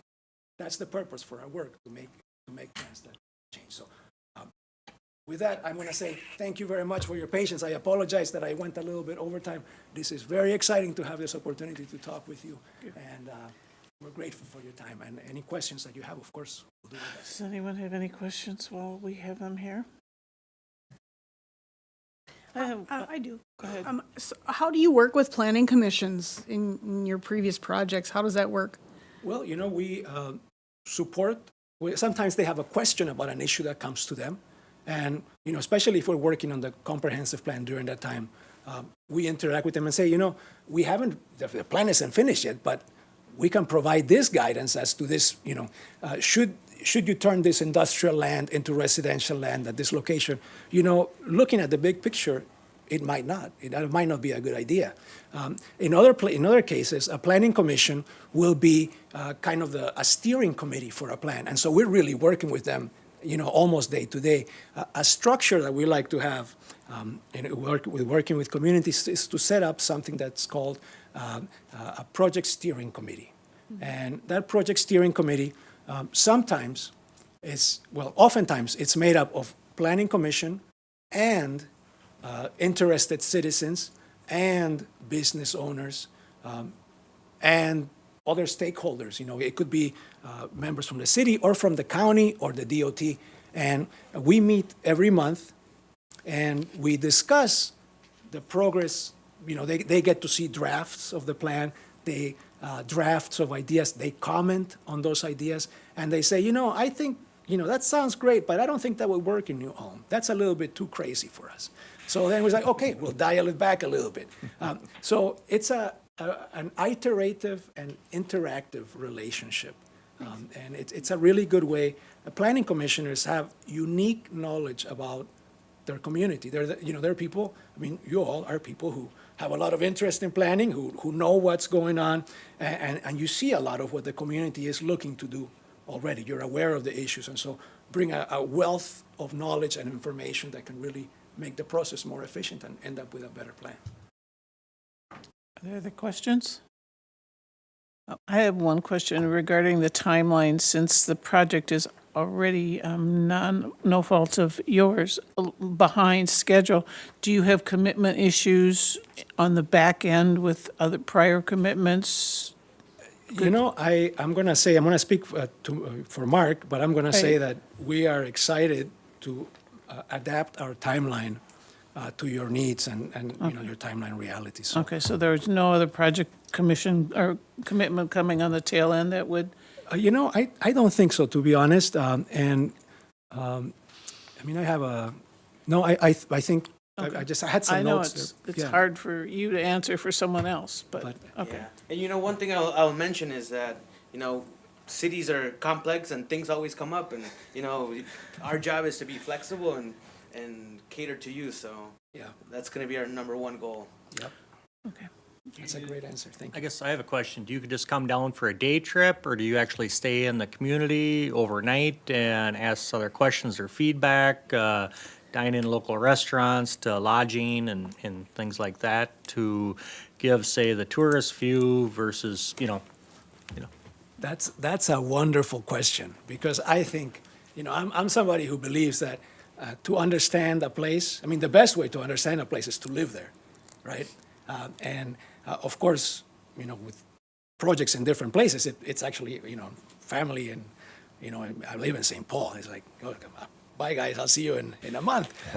They might get mad at me. But one of the things that really is a productive approach, I shared you that example about Marshalltown a little bit, you know, the city with the tornado. We spent a week there. We stayed there for a week. And kind of get a sense of the community. It's actually a very efficient way of working. There's a process called a charrette, which is basically you have a consultant team that stays in the town, and it's a very intense. I mean, you clear out your schedule. You know, as a consultant, it's like I'm only going to work, you know, on Marshalltown or on New Ulm for this week because I'm in New Ulm, and the whole day we have meetings. We working with the city. We set up a space where we're going to work. We have materials, you know, maps, and sometimes people, the way that, however we end up setting it up, people come in and out, they look at progress. A small area plan lends itself very well to a charrette process. And in that process of being there for 3 days or a week or et cetera, you, as a consultant, you get a really good sense of, or a much better sense of the issues in the community that you would have otherwise. And you also build a relationship with people who don't just, you know, if I just come in for an hour and then I leave, that doesn't, I mean, that doesn't really provide me with the information that I need, and it's almost impossible to build a relationship with people from that community. So, you know, if you were to select us, one of the things that we would do is kind of develop what that engagement or fact-finding or investigation process would look like, so that we could say, you know, we're going to have a visit during this time of this month, and we're going to stay for X number of days, and we're going to do this kind of work. And then, you know, one of the things that Mark and I were talking about as we were developing the proposal is, you know, wouldn't it be great if we're able to schedule, you know, those design workshops back to back over 4 days, for example? Because we need to travel for each of them, and because it's a fairly intense setup. So we could just travel once, stay for a week, you know, have in different sites, you know, if possible. You know, we want the downtown one to be downtown. We want the airport one to be in the airport, if possible. You know, and all those details we would work out with you. I think we're going to have to sorry. conclude things with you today. I'd like to thank you very much for your presentation. But we need to move on to our next group, so. Thank you. Antonio, Adrian, thank you guys. Thank you. Thanks for your flexibility. Well, thank you very much. It's a pleasure to be here with you today. Thank you. Thank you.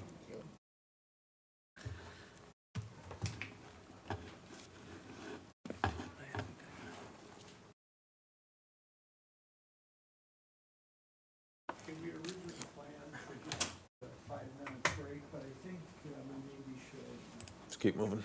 Yeah. That's fine. Takes a couple of minutes if you want. Sure. Otherwise, we can just go on to the next group. Want to go on? I kind kind of like to do this after I've heard all three. As far as filling that out? Yep, Yep. Yeah. okay. yep. Okay, is everybody ready to move to the next? Have a nice rest of your evening. Thank you, guys. Thank you. Take care. Thank you so much. Stay warm. Welcome to spring, huh? Yeah. We only have 4 more months of it, probably. Safe travels, guys. Yeah, take Thank care. you. Thank you. Thank you. Bye-bye.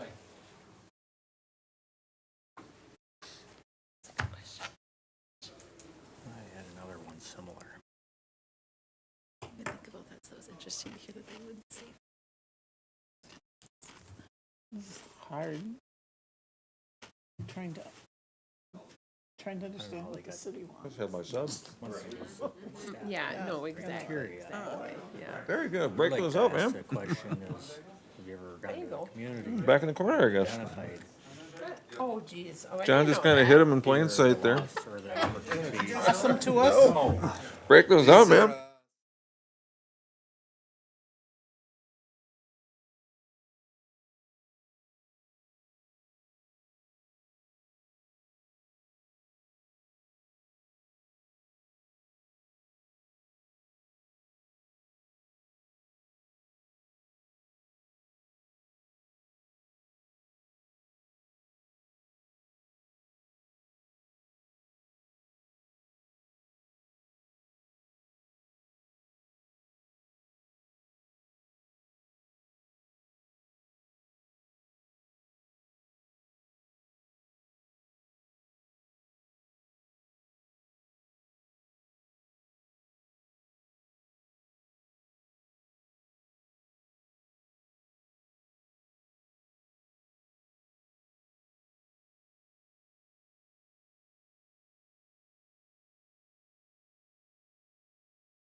why is an engineer kicking things off? So, fair question, very fair question. For those of you that don't know, I'm a New Ulm resident. I've lived here for 28 years. I worked for the city for about 8 years, and I've been with Bolton & Mink for a little over 20. So this is very important to me. I've had my hands on a number of things while I worked in town and as a consultant. I was part of the Downtown Streetscape Project, the Phase 1 of German Park when I worked for the city, as well as the reconstruction of Center Street. And I've had the joy, since I've been with Bolton & Mink, working with Dave and his staff, to fill out the master plan for Herman Heights, designing the parking lot and the rain gardens up there, as well as finishing off German Park, the amphitheater, and the shade structure that's coming. That was all projects that I was involved in, so I'm very passionate about it. When we received the request for proposal, I said, that's something that I want to be part of. So I want ownership of that, and I want to be part of the end product. So I am an engineer, just up front, and some would say to a fault. But I will be part of the QA/QC and an advisor to the rest of the team as part of this project. It's no surprise when I make the statement to this group, New Ulm is special. Am I saying that just because of the group in front of me? Yes. Am I saying it because it's true? Absolutely. There is something special about New Ulm. It's part of the reason that I moved to town. 30 years ago, I came to town to interview Pete McClurg for some downtown improvement projects. It was the first time I'd been to town, and I enjoyed the orderliness of it, the wide boulevards, the central downtown park. There's plenty of parks, there's plenty of well-maintained open space in town. It appealed to me. A year later, Pete retired, Steve Kaler moved up to city engineer, and I came and interviewed for the assistant city engineer. I came to town really not knowing anybody, but I liked the town. As a Scandinavian/Scots Englishman, I liked the town. So that might be a surprise. But I like the town, I like the layout. It dates back to the original 1858 plat. It's not on the wall here. It's amazing that a town still references the plat that's over 160 years old. And its orderliness is a testament to how well that has been maintained and the thought that went into it in the first place. So this is the next step in maintaining that order and doing things right and thinking things through and following through on that plan. So again, thank you for this opportunity tonight. We're talking about 4 specific areas within the community. We certainly have some goals for those. One thing I want to stress before I turn it over to Andrew, this is a collaborative effort on a couple different stages. It's going to be collaborative when you get that comp plan, how it wraps into the original 1858 plat and other work that's come since then. How do you get that to marry, make sense, and converge properly? But for the most part, it's collaborative in that working with you and this group and the residents. This isn't going to be a Bolton & Mink comprehensive plan. This is going to be City of New Ulm. We don't have 36 boilerplates back at the office. We come back and say, this sounds like sheet 9 and sheet 18 and sheet 21, let's merge them. No, we're going to be working with the community and give you a comprehensive plan that makes sense for this community and is something that can be implemented.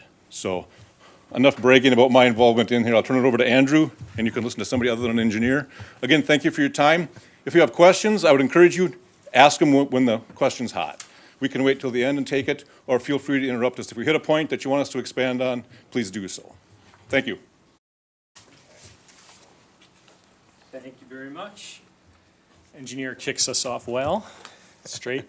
And to demonstrate how collaborative we are, you're a part of this interview as well, okay?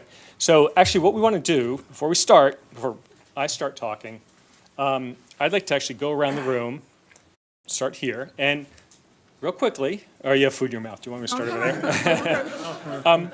Just quickly, a sentence or two about what it is that you want to achieve or your highest hopes for this project. I would really like to see a comprehensive plan that is a source for citizens to use so that they understand what's going on in their community. So that's really what I'm looking for, is something that's really user-friendly. Makes sense. I would say a comprehensive plan that has an innovative and new approach to some of the issues and opportunities within the community that can be translated and enjoyed and engaged by some of our older residents in the community who might have originally been opposed because they were so involved in the process. Now they're excited too. Okay. I guess I'd like to see the comp plan identify opportunities opportunities for change, because if we're not changing, we're not moving forward, and, bring a different perspective from an outsider that, this worked in this community, there might be an opportunity to try that in your community, in those aspects, but it should be for our residents here, but then I think we need that tourist info too, to say, you're missing this piece of the pie in your community, or you're missing that opportunity, hugely. Excellent. I think we're tourist and industry heavy within our community. Excellent.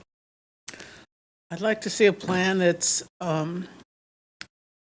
easily presented to entrepreneurs and big industry alike who wish to look at New Ulm, see adequate places that they fit, and that fits their needs as far as transportation, population, ethnicity, versatility. Perfect.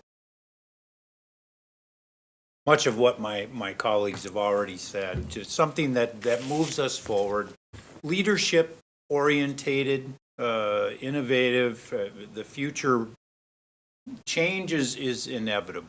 It's the only thing that's constant. Everything else is secondary. So we need change. Yet we hold on to our heritage, but at the same time we must change. And this plan has to show us how to change and in which direction we need to go. I agree with a lot of what Dave said. My idea has been that we need to find ways to ensure the city's continued existence and growth. That's been one of my concerns, is it hasn't been able to grow maybe as much as it could. So that's one thing I'd like to see addressed. Yeah, without repeating everything, I think the themes are growth and change, that it allows for that. My wife and I, now that our kids are old enough, take advantage of what we call a 24-hour vacation sometimes, and we go to another community and just spend the night and walk around their downtown, check out their town. And there have been times where we come back to New Ulm and scratch our heads and say, why can't we do some of that here? We have the opportunity in this commission to not just hear people who come and say, I want to expand my driveway 5 feet, but some really neat entrepreneurial people right here in town who are trying to do some new homegrown business opportunities and things like that. So we need to enhance that and protect that, while we also invite in, as you've talked about, Annie, new opportunities, new industries, and the ability for the town to keep growing. Excellent. Those are great. Owen talked about the orderliness of the city, and it's important. So I'm a student of planning and design and everything. Orderliness is not in contrast, or it can't be in contrast to change and innovation.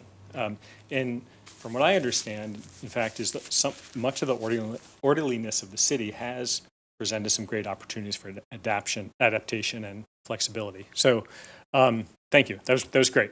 Okay. Let's see. I can figure out how to use a computer. I'll move it forward. I want to go forward. I saw the mouse. What am I doing wrong? You guys said it was a PDF, right? It's PDF? Yeah. Scroll up and down. Scroll the arrow. up. Scroll down. Oh, there we go. Okay, now we got a little There bit. we go. Okay, sorry about that. Not a good driver. Okay. So, real quickly, this is our agenda with you all in the next couple moments. We've already gotten through number 2. So we'll talk about our approach. We'll talk a little bit about comprehensive planning, and then a little bit more specific about small area planning, conclusion and discussion. First of all, by way of, this is actually the slide for the blue sky discussion. Just by way of introduction, I am Andrew Dresner. I'll be your project manager. Jane will introduce herself when she's up. So I'll be your day-to-day contact. I'm an urban designer and planner, and the reason why this project interests me primarily is because I'm very fascinated by how the human systems and the city systems work together. In particular, the relationship of buildings and spaces and infrastructure, and how they're built and how they change and how they adapt to the changing dynamics of the time. So as a team, this is our commitment to you. We understand your community, and we're committed to it. We know you are unique, and we're going to honor that. We have local knowledge and understanding, and that will be the foundation of much of the work we do. However, at the same time, we have a tailored approach that is going to be different, and we think better, and we'll talk a lot about that. Okay. There we go. So, how are we going to be different for you?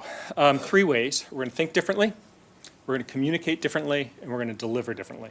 We're going to think differently because we will highlight certain 21st century issues that confront the community. We'll bring a systems thinking and a human scale approach to this project. So systems meaning different sort of layers of the city and transportation, infrastructure, et cetera.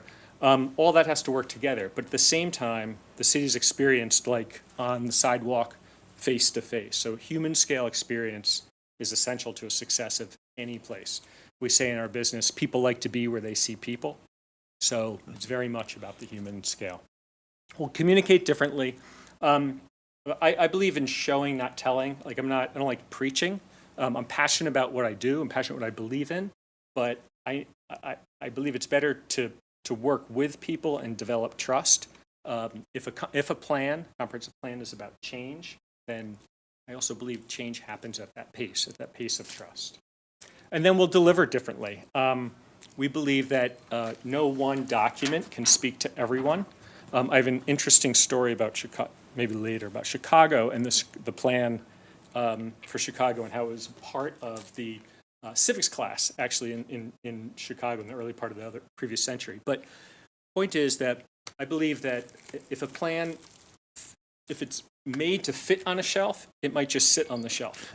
So we develop action-oriented plans that people understand, not just the Planning Commission, because you guys actually are pretty well educated in planning issues. We want a plan that is understandable by everyone. So this is our promise to you, to think differently, communicate differently, and deliver differently. From the team standpoint, this is our team. You have 3 of the kind of 4 core members here in front of you today. We're interdisciplinary, we're creative, we work collaboratively, not just as a team, but we promise to do that with you and your community, and we are resourceful. I think as a group, the best way to think of us is as problem solvers and as strategic thinkers. We'll bring a lot of technical background and technical expertise on a lot of areas, and we will guide the process. And we look forward to blending that with the hopes and dreams of you and your community. So that's our team. We are located both in Mankato, Sleepy Eye, as well as the Twin Cities. We're accessible, and I'll be your day-to-day contact. In terms of the schedule and the process, this is in your proposal, so I don't want to go into it in detail, but it's a couple things are useful to point out. It's roughly a 12-month process, broken into 3 phases. The middle phase is where we focus on the 4 study areas, and we've paired them up, and we'll sort of tackle them in tandem. We've set this up initially so that we have bi-monthly meetings with you, the steering committee, as well as bi-monthly meetings with staff and other folks in the city to make sure the process keeps moving in a methodical pace. Most of our outreach and our design work will be in the summer and fall, and we'll fine-tune our engagement process. I'll talk a little bit more about that, but that will be an important part of the process. And we intend to have multiple sources and ways to reach the public. In terms of engagement, this is our basic idea. And we've learned, so engagement is something that's changed a lot in our industry in the last 10 years and certainly in the last 3 years. And since it's changed, we basically have built a big toolbox. And we can use that together with you however is best for the project. And we need to define that with you. We don't have the exact answers right now. But we have tools that are high on technology, that can be used anytime in the process, or they're high in technology and they're event-based. A whole range of tools on all sort of 4 quadrants. What's important is to tailor the process for the needs that you have. The stakeholders that you need to reach will relate to some of these tools and not others. the time of the year works for some of these tools and not others. So we'll bring that toolbox and we'll work with you to deploy it. Okay, I'm going to pass it over to Jane, and she'll talk a little bit about comprehensive planning, and then back to me. Sure. Okay, good evening. Thank you, Owen. Good evening, everyone. My name is Jane Cansier, and I am a senior planner for Bolton and Mank. I will be your lead planner. Excuse me. Among many. Excuse me. Do you have an issue? Because it's being filmed, Jane, the camera is kind of pointed at the podium, if you wouldn't mind. Thank you. No problem. I'm sorry about that. Thank you. Yeah, it's a little glitchy, but. Thank you. Thank you. That better? Just to give you a little background on myself, I've been with Bolton and Mank for just about a little over 5 years now. Prior to that, I basically spent the bulk of my career in the public sector as a public sector planner. I worked down in southeast Minnesota and also up in the metro area. One of the reasons I chose to come to Bolton and Mank when I left the public sector was because of our work with communities. So it's kind of the same, different side of the same coin. And it's been what I've enjoyed most about my time here is I'm no longer just with one community. I get to see a lot of different communities, a lot of different people, and it's really it's a fun way to see how many of the issues every community faces, whether you're a large metropolitan area community or a really tiny little town somewhere in the corner of the state, that many of the issues are the same. It's just how you approach them and how you deal with them and what you want to do. So first of all, I'd like to congratulate all of you on how well you did on that little blue sky exercise Andrew threw at you. I would also like to say I had a lot of those words already written down in my notes, so I'm feeling really good about that. What I'm here to talk to you today about is kind of just a little bit about what is a comp plan and how that relationship works with other city documents and how we think how this process, what we want to see as a result of this process. So many of you probably already know that a comprehensive plan is basically a statement of the city's hopes, dreams, and aspirations for the community. It basically is a high-level policy document that tells you where you want to go in the future, which is why it's such a long term. It's not a 2-year plan. It's usually a 20 to 30-year plan because it takes time to build that and to get to where you want to go. It is an opportunity to be proactive in the about the future, to look at what the issues are today, think about where you want to be tomorrow, and how do you get there? What do you do in the interim? It's a little different from the things that most of us work with on a daily basis, like your zoning ordinance or your subdivision code, because it is more of a policy level document, but it is our guiding document in making not only land use decisions, but all investment decisions in the city. For example, investments in infrastructures. Where should those water towers go? That's going to best serve the community. Where should we put the roads? Where should we put the parks? So all of those different things build into a comprehensive plan. So you, as the Planning Commission, are pretty much the people who drive that plan on a regular basis, which is why we are proposing that you be the steering committee. You drive this process. You are the group who's going to use it the most and probably be the most invested in it, and also be the people that actually have to explain it most often. So what we want to do as the Planning Commission, the comprehensive plan for you, it serves a variety of purposes. It basically lays the groundwork of showing how you want to get to where you want to go. It also is a legal document. It gives you the legal basis for things like your zoning ordinance and your subdivision ordinance.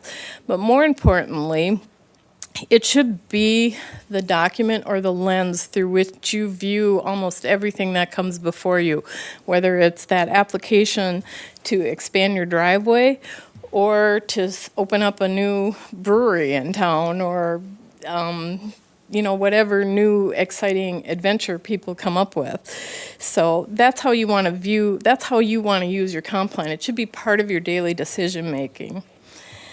what we see in this project, and what really excites me about it, is that it's an opportunity to do something a little bit different than your conventional comp plan. Obviously, we still need to have a lot of those conventional elements. Land use, probably one of the biggest and most important pieces, because that sort of lays the basis. Transportation, economic development, those elements will still be included. But what we want to help you do is create a document that focuses more on your vision for the city, on the key priorities you have in both the short term and the long term, and how do you implement it? How do you get there? As Andrew said, what the term he uses is, if it fits on the shelf, it sits on the shelf, and we don't want to see that. This is a big investment for you, for the community, for us in time. We don't want it to give you a document that you're just going to put on a shelf and never use again. The diagram I have on here, this little Venn diagram, is kind of a little way to illustrate how the comprehensive plan, the zoning ordinance, and even the small area plans, which Andrew will get to in a little bit, how they all fit together. They all work together, and that at the intersection is an area that basically lays the foundation for a overall strategic plan for the city. So last but not least, the key element of the plan is, how do we get there? We've decided where we want to go. We decide, what we want to do. How are we going to get there? And your implementation plan is the key. As I mentioned, this is a huge investment, so nobody wants it to go to waste. This is your plan.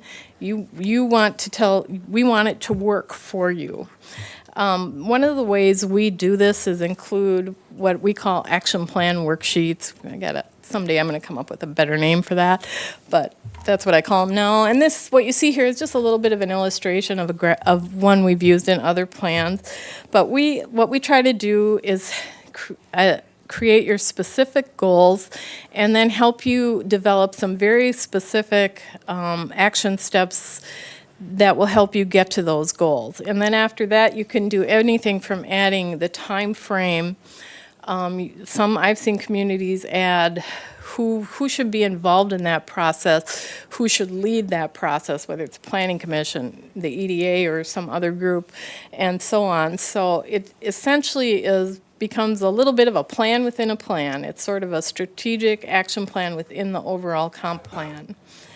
And one of the ways we try to use these is to say to people, this is the one piece of your comprehensive plan that you're going to update on a very regular basis, whether it's every year, every couple years, versus most comp plans are on a 5 to 10 year cycle that you have to go through an update and a relook.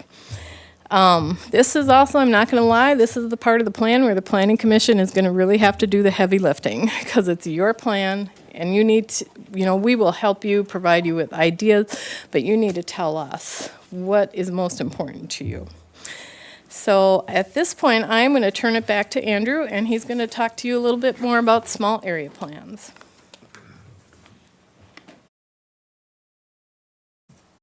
Thank you very much. This is a unique project because you're sort of in an advanced position. Often, in many comprehensive plans are about setting the stage for future small area plans.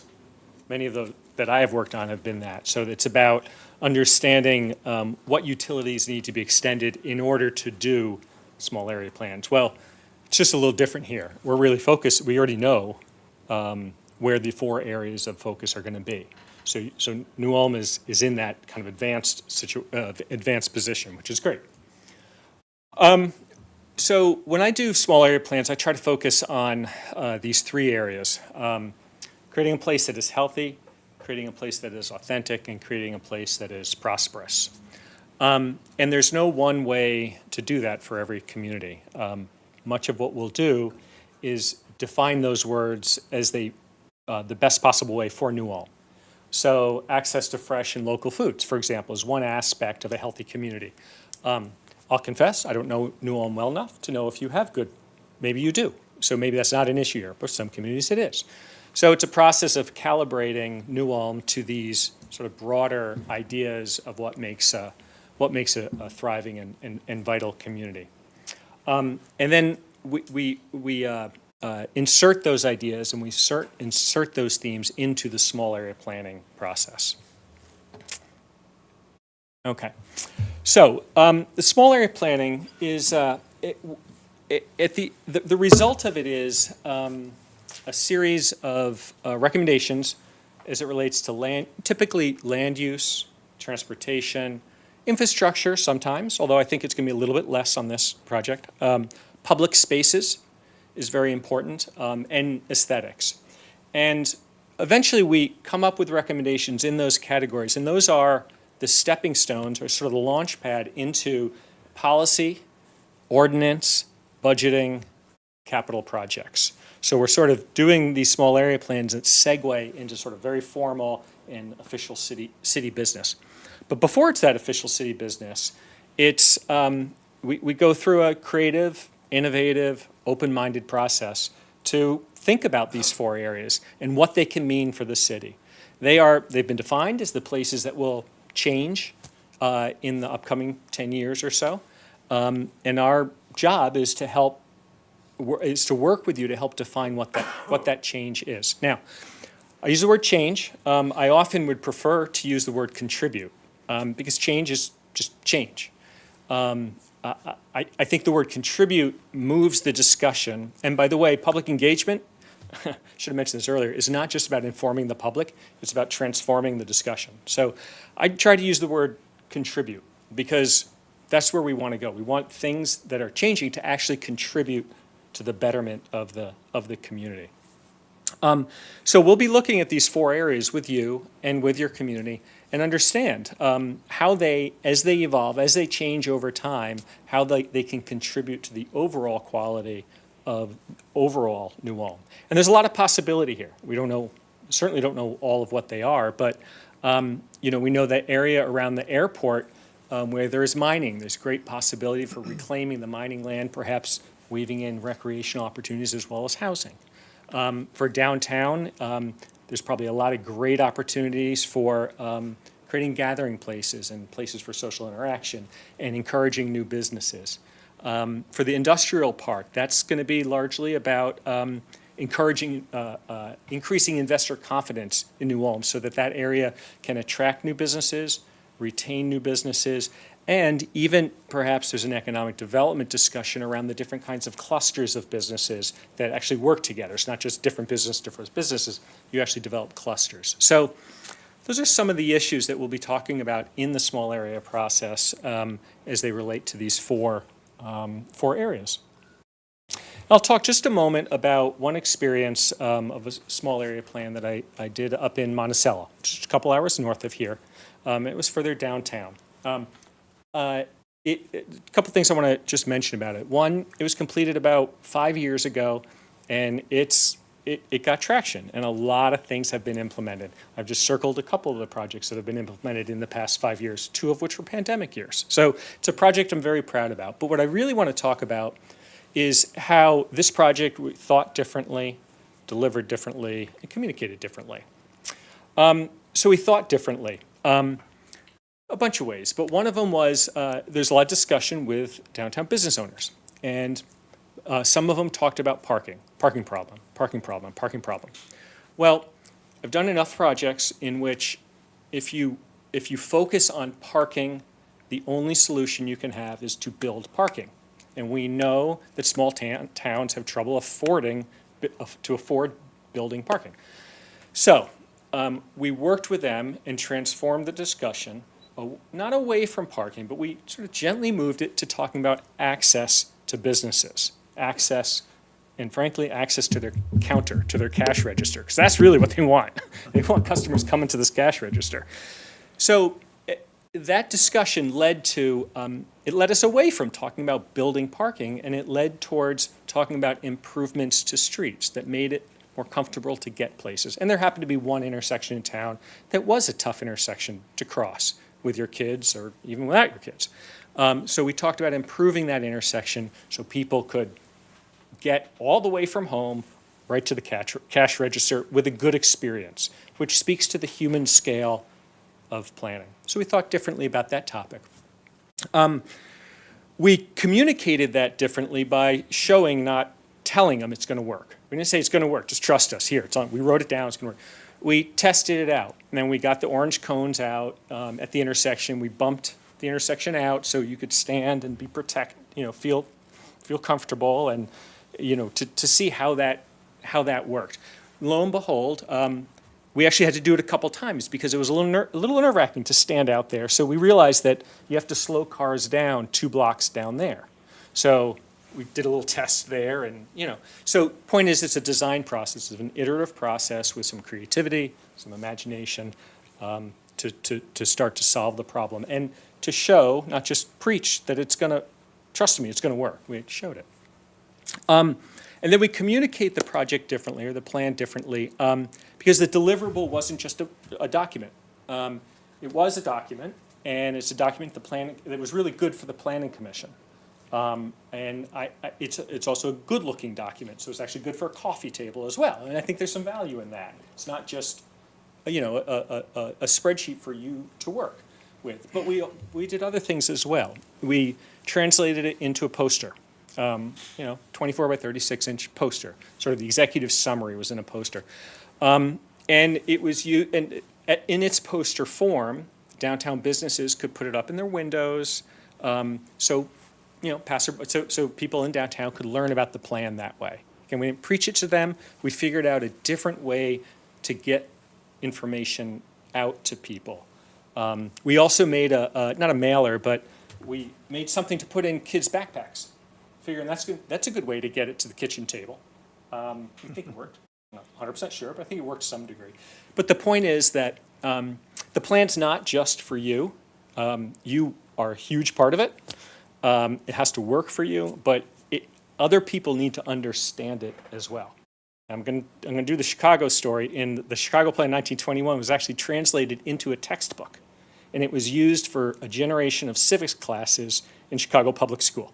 Not suggesting we do that, but it was a way to get a generation of Chicagoans to understand the importance of city planning issues of that day. I think it's a great story. It's also translated into a film and other things, but in any event, this was a good example and hopefully a demonstration of how we can, or we will, think differently, communicate differently, and deliver differently. So, with that, I want to let you know that it's a pleasure putting this together.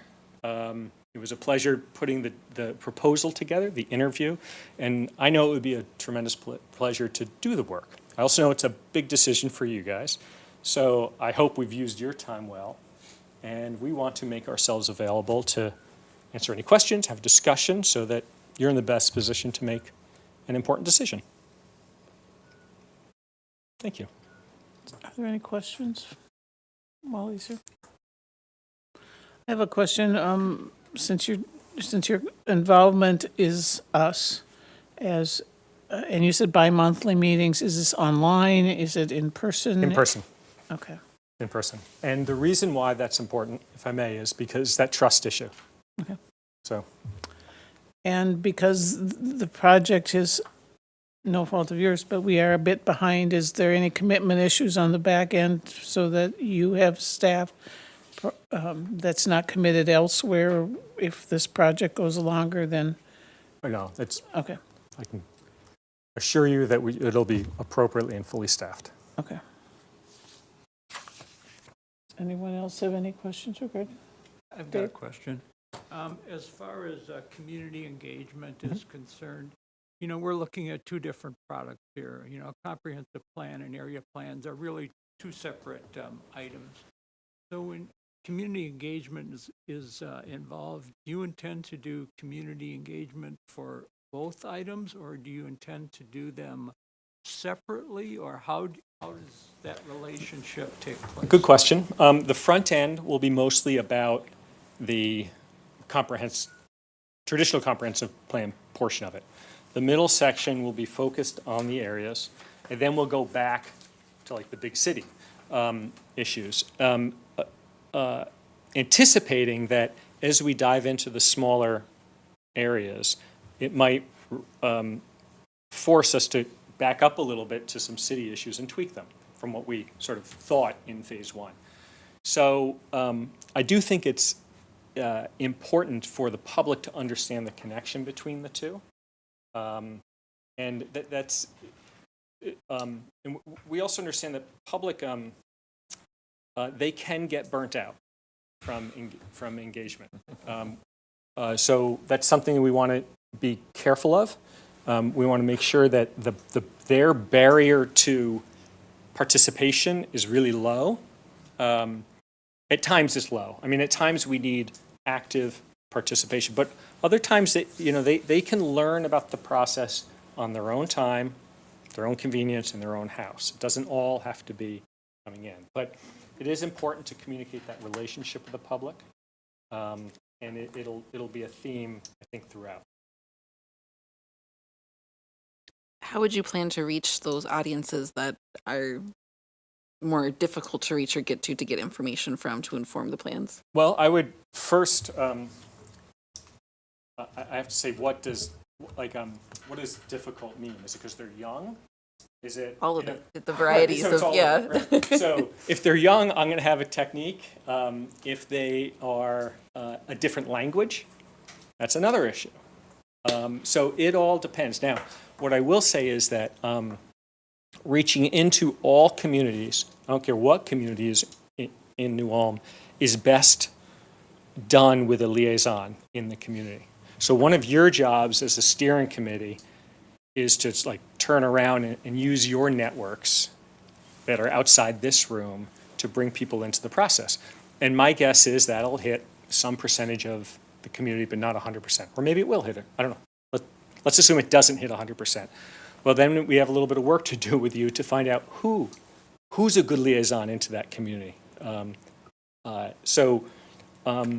business community, for example, that maybe is not even here. Maybe or the Chamber of Commerce, for example. I don't know if they're represented in this room, but they're an important party in this process.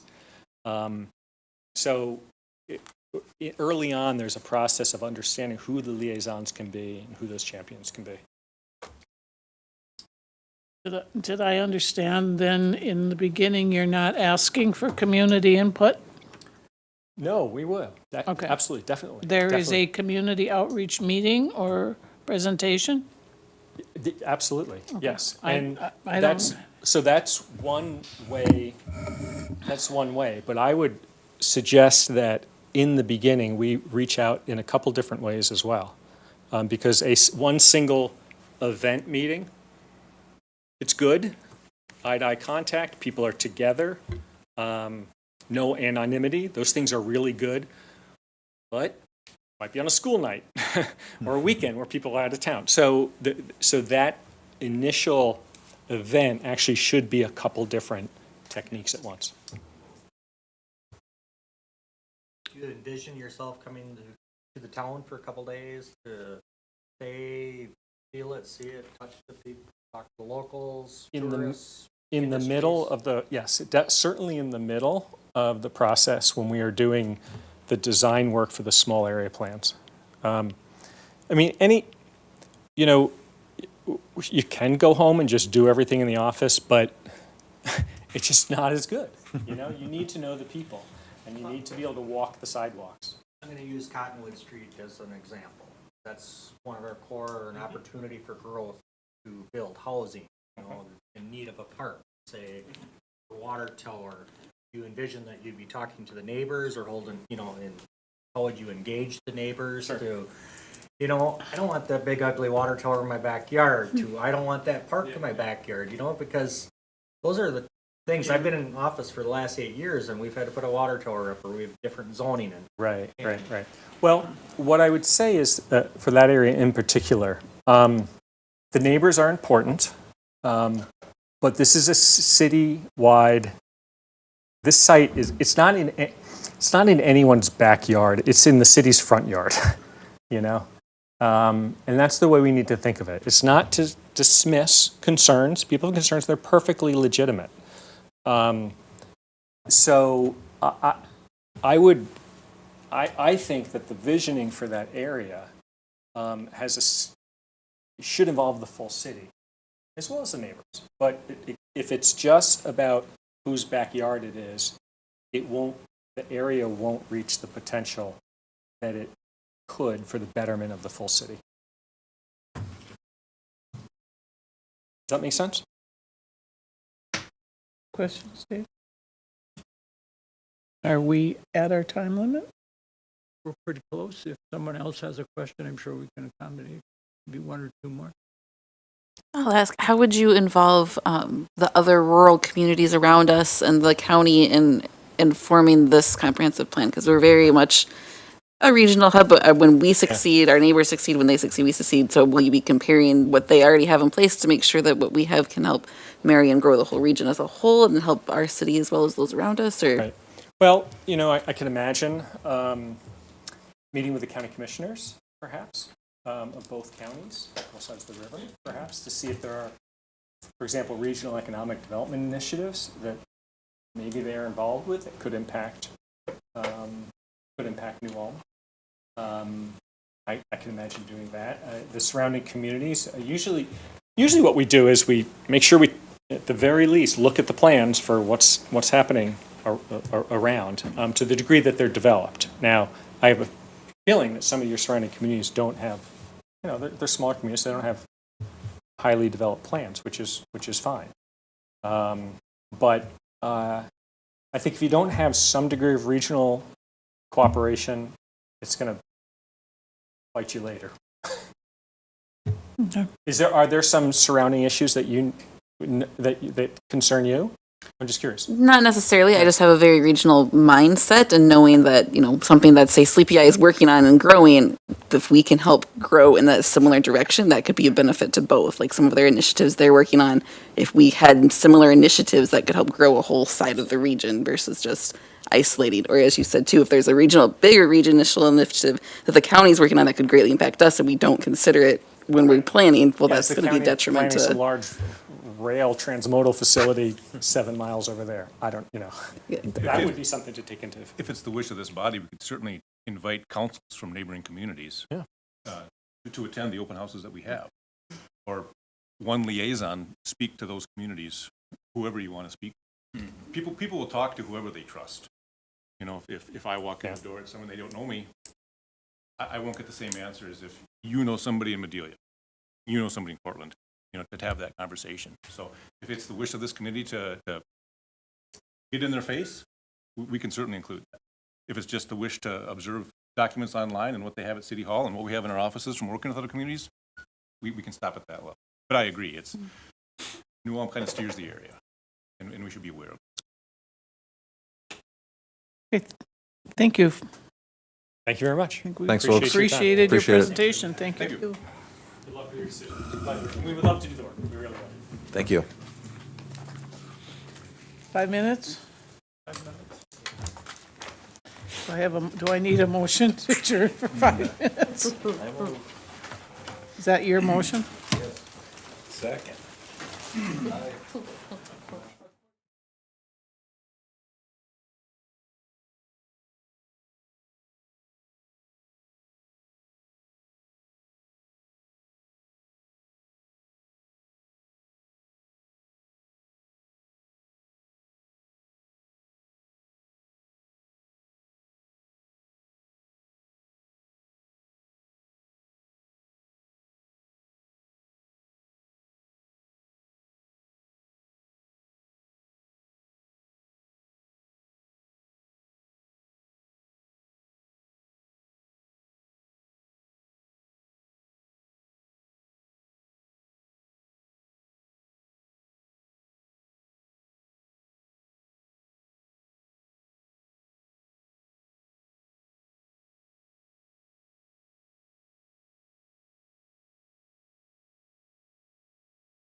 WBS, would you please, or WSB, would you please introduce yourselves? Thank you. Certainly. Well, first, thank you for having us. My name is Eric Zweber. I am a senior planner for WSB. I have 23 years of community development experience, and should you choose us, this would be my 9th community that I would be doing a comprehensive plan for. First, the project manager on the proposal, Kim Lindquist, which I'm going to ask to introduce herself in a minute, is in Florida on a pre-scheduled vacation. So we have her here on the phone. So she'll introduce herself, and then we'll go to Alex and Hans from there. So Kim, can you introduce yourself? Yes. Hi, thanks. I'm Kim Lindquist. I'm the Director of Community Planning and Economic Development at WSB. And I just want to take a minute and thank you for the opportunity to be able to call in on this. Obviously, there was a scheduling snafu, but we want to make sure that, that you are aware that we're committed to the project in New Ulm and, would love to have been there. I've got over 35 years of planning experience, primarily in communities in the metropolitan area. More recently, I was a community development director in 2 cities in the metro, and therefore oversaw quite a bit of day-to-day planning activity as well as numerous long-range planning activities, several planning, comprehensive plan updates, environmental reviews like AUARs, as well as strategic plans. Most recently, one of the activities I did with the City of Rosemont is oversaw the redevelopment and renewal of the historic downtown, which would be applicable to the work you want to do in one of the areas in New Ulm. It was a high priority for our council in Rosemont, as it is here in New Ulm, and I think we can help you with that project. All right, next. Thank you, Kim. Alex, can you introduce yourself? Yeah, hi, good evening, everyone. I'm Alex Molenkamp. I'm a professional engineer, municipal professional engineer at WSB, so I have a lot of experience with city engineering. I'll kind of go into specifics when I get to my portion of the slides, so I'll hand it over to Hans. Thank you. Hans Thompson with WSB. I'm the public engagement and communications team. I have 15 years of community relations and stakeholder engagement experience, and I'm really passionate about engaging communities to find out what's important, especially as we go through the planning process. So before we move on, if I could I ask you all to maybe give a brief introductions of yourselves? Well, I'm Dave Schnobrick. I serve as a community development director. Mike Firth, just member of the Planning Commission, native to New Ulm, lived here much of my life. So, I'm Michelle Sellner, just another commissioner as well, and I've lived in New Ulm since 1995. Dave Munson, lived here since '93. I'm a probation officer for Brown County. And Earl, lived here most of my life. I'm retired member of the Planning Commission. Not a retired member of the Planning Commission. I'm retired and a member of the Planning Commission. I'm Larry Mack. I'm going on 48 years in New Ulm, born and raised. I've been on the council for almost 8 years, and I've been serving on the zoning for almost 10 years. Ashley Akis, a small business owner, married to a small business owner, and I think we've been in town for 10 years, 7 years, somewhere in that range. I'm Kate Mako. I'm a retired RN, born here and lived here for 20 years, and lived elsewhere for 20 years and came back. Well, welcome back. Thank you very much, everybody. It's always nice to get to know the individuals we'll be working with. So a little bit about WSB. We're a firm that's 26 years old. We have 15 offices throughout 5 states. We have 7 offices here in the state of Minnesota, including 3 in the Twin Cities, 1 in Rochester, 1 in St. Cloud, 1 in Baxter, and 1 in Duluth. This team here, we work out of the Minneapolis office. Kim also works out of the Minneapolis office. But we have many different service areas. We have offices in the state of Colorado and the state of Texas. So we have experience with many different communities in many different areas, and look to be able to bring on, our 600-plus employees to bear for any particular issue that would happen to come forward here through this comprehensive plan. So we see this comprehensive plan as kind of two major parts. First, concentrating on the community as a whole, the existing community, existing residents, how that would come to bear to flesh out the goals and vision. But then the second part would be looking at some growth areas that could supply some either redevelopment or new development. But, for the planning process itself, we'd look at the current land use. New Ulm, is the envy of many communities I've had the pleasure to work in that you have a very good, strong industrial base with Kraft Foods and 3M and Windings and other businesses. And then in addition to the city, the school district, Brown County itself, you have good, strong economic base, and how can we grow on that? Getting into some of the social economic profile, as we drove in, we went by the new high school, and what a beautiful institution that's really supplying resources to your community. So we'd look to build off of organizations like that and try to look deep into your community, into your existing cultural resources that you have with the county fairgrounds and the activities that happen with Shell's Bachfest and Oktoberfest and all the other activities that occur here. As when Hans gets to his section, he'll talk about how we can incorporate some of those activities in there. But you have a strong shopping base. Looking up where you have the Menards and Walmart and my personal favorite, Runnings. But then you have other issues such as the abandoned Target and what can we do with spaces like that. So you have a good, strong base of a community. Like I said, with communities I've worked in, this is envious to be able to start from a strong base like this. So we really want to take a look at all of the existing strengths and also weaknesses, opportunities, threats. How can we build off of what we have? But also look at, your current plans, your current transportation system, your current infrastructure. Figure out how we can really build upon that. So going into the second phase of what we're looking at here for the comprehensive plan is starting to look at not only downtown, where there's reinvestment currently happening, the 115 Minnesota South, senior housing is a beautiful development. Other development that's happening, how do we build on that? You have a lot of good public and park facilities down here downtown. How do we build on that? And Alex will get into looking at some of the transportation system and how maybe we can make it a little better, a little more pedestrian friendly down here.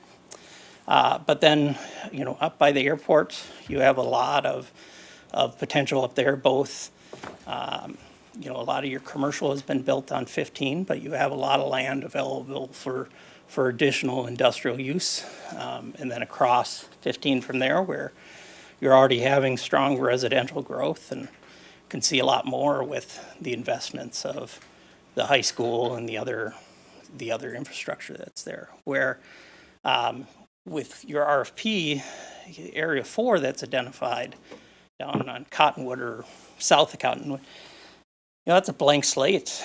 That doesn't really have much infrastructure there to date, doesn't have the schools, parks that are in these other areas. So how do we look at an area like that and how can we grow and build the infrastructure we have? It's a great opportunity, but I'm sure you're going to have long, hard conversations with the townships, with the county.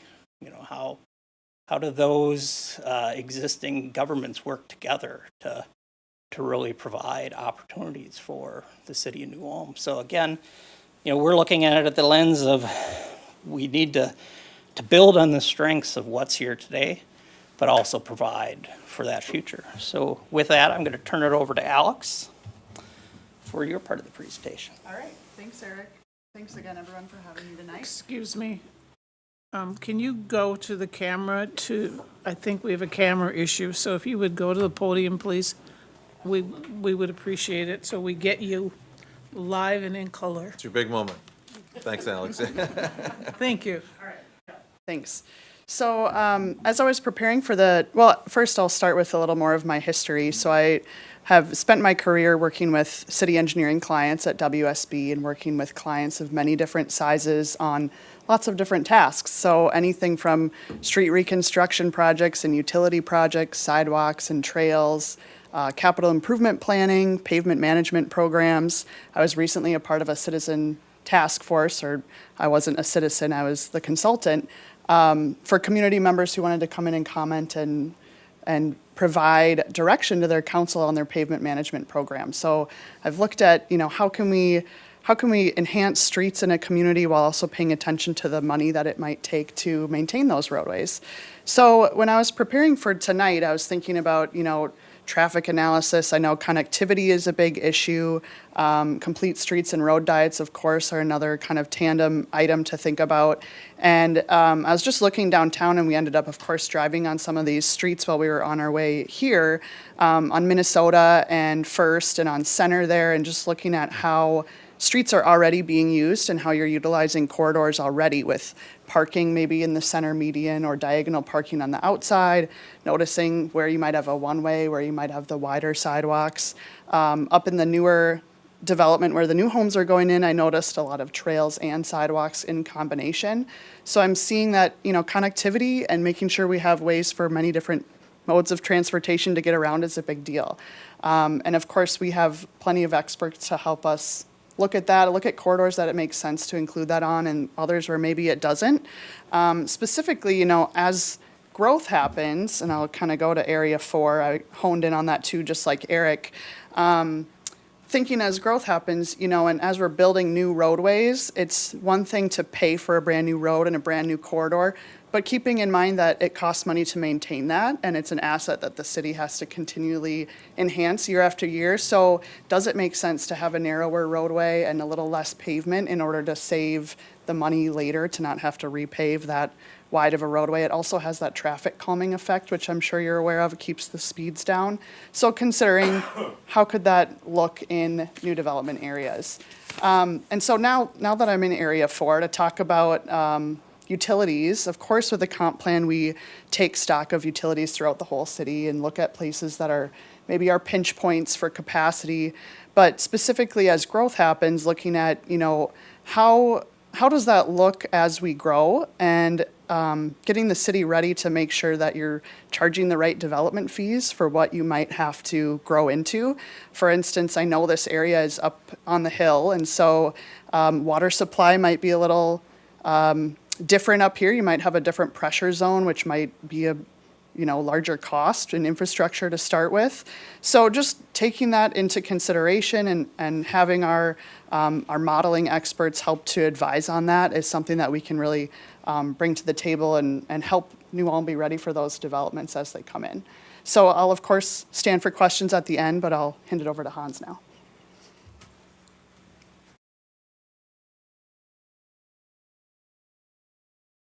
Great. Thank you again for having us here. Really excited to talk to you a little bit about the engagement portion of our proposal and how that can be part of the comprehensive planning process. I will get into talking about some of the specific aspects and things that we are proposing as part of this project, but from a high level, really looking at engagement being grounded in a twofold goal, and that being certainly one to provide an avenue in which citizens and community members can provide feedback that informs the process, but as importantly, the role it can play in informing and educating the community on why you are undertaking this planning process and how we hope that it guides the community going forward. And so really having both of those aims in the engagement process. We ground our engagement work in both traditional and digital approaches. everyone, all of us has gotten exceedingly comfortable or more comfortable with the digital approach over the last 2 years. We're so glad to be able to move back into much more of the in-person opportunities that we are traditionally used to doing, while maintaining and keeping the power and strength that we found that digital provides. WSB, our engagement team, has really discovered how utilizing digital tools and methods over the last 2 years has enabled us to reach entirely new sections of populations and communities that haven't traditionally participated in community planning projects. We want to have the community meetings, the pop-up events that I'll talk about, to reach people where they are, while maintaining and continuing to use these digital tools that allow people with lower time commitment or who may not otherwise be able to participate because of conflicts, scheduling conflicts, personal commitments, to also have their voices heard. Our goal is really a vision and plan that is developed and supported by the community. That is where we would continue to look to both integrate feedback that we receive through the engagement process and the end result that we would look to deliver. So to the specific aspects of the engagement plan, certainly the community meetings form a base or grounding in which we provide the opportunity to share information about the planning process and listen to concerns of community members. We've proposed 2 of those throughout the planning process. Pop-up events we have found to be one of the most powerful engagement tools, in that we go to where people already are at. And so again, reaching people who may not always be as attuned to planning processes like this, but have valuable feedback that we can incorporate and is important to receive as part of the process. So, you know, something like the Bachfest, while that may not happen during the schedule and calendar of this planning process, something like that, or the Brown County Fair or a farmers market this summer, being present there to provide information about the comprehensive plan, the process that you are all going through, and to solicit and receive feedback that community members would have. Providing an online interactive module, this is one of those strengths that we have found through the last 2 years that mirrors the community meetings and even some of the activities that we would have from the pop-up events, so that anyone at any time is able to go get a base of information while also providing their feedback through interactive modules. And then surveys being a powerful tool that can both be physical, in print, or iPad-based for some of those in-person events, but then also be implemented in an online fashion. So we'll be happy to answer any questions about that, but we'll turn it back to Eric to continue through the presentation. Thank you, Alex. Thank you, Hans. So Hans already went to kind of our conclusion slide, but you know, why are we asking you to choose WSB? One is we really want this to be community focused. Hans went through quite a bit about how he's looking at that for the public engagement. Hearing from your backgrounds, we know there are many individuals here who have deep roots, and we want to use that knowledge, that is a base to start, particularly when we're looking at visions and goals as development happens in the future. I think between ourselves here and Kim on the phone, as well as our other service areas and our other individuals in our 600-person team, we have the experience to tackle just about any issue that will come up with the comprehensive plan. So we have the depth. And then, again, that's that last bullet, the support we have beyond the project team. We have a lot of resources we can bring, come to bear to support your community and your activity. So I'm probably about 10 minutes short on our presentation, but hopefully that leaves us more time for questions. That is our presentation, and I would stand for any questions you may have. I have a question regarding community and people in the community that you want to involve in your project. I saw that you wanted public participation, but are you taking this back to then your office or are you using the planning commission and or a separate committee to digest these results, or, because I didn't see that explained very well. Okay. That would be a weakness of our presentation then.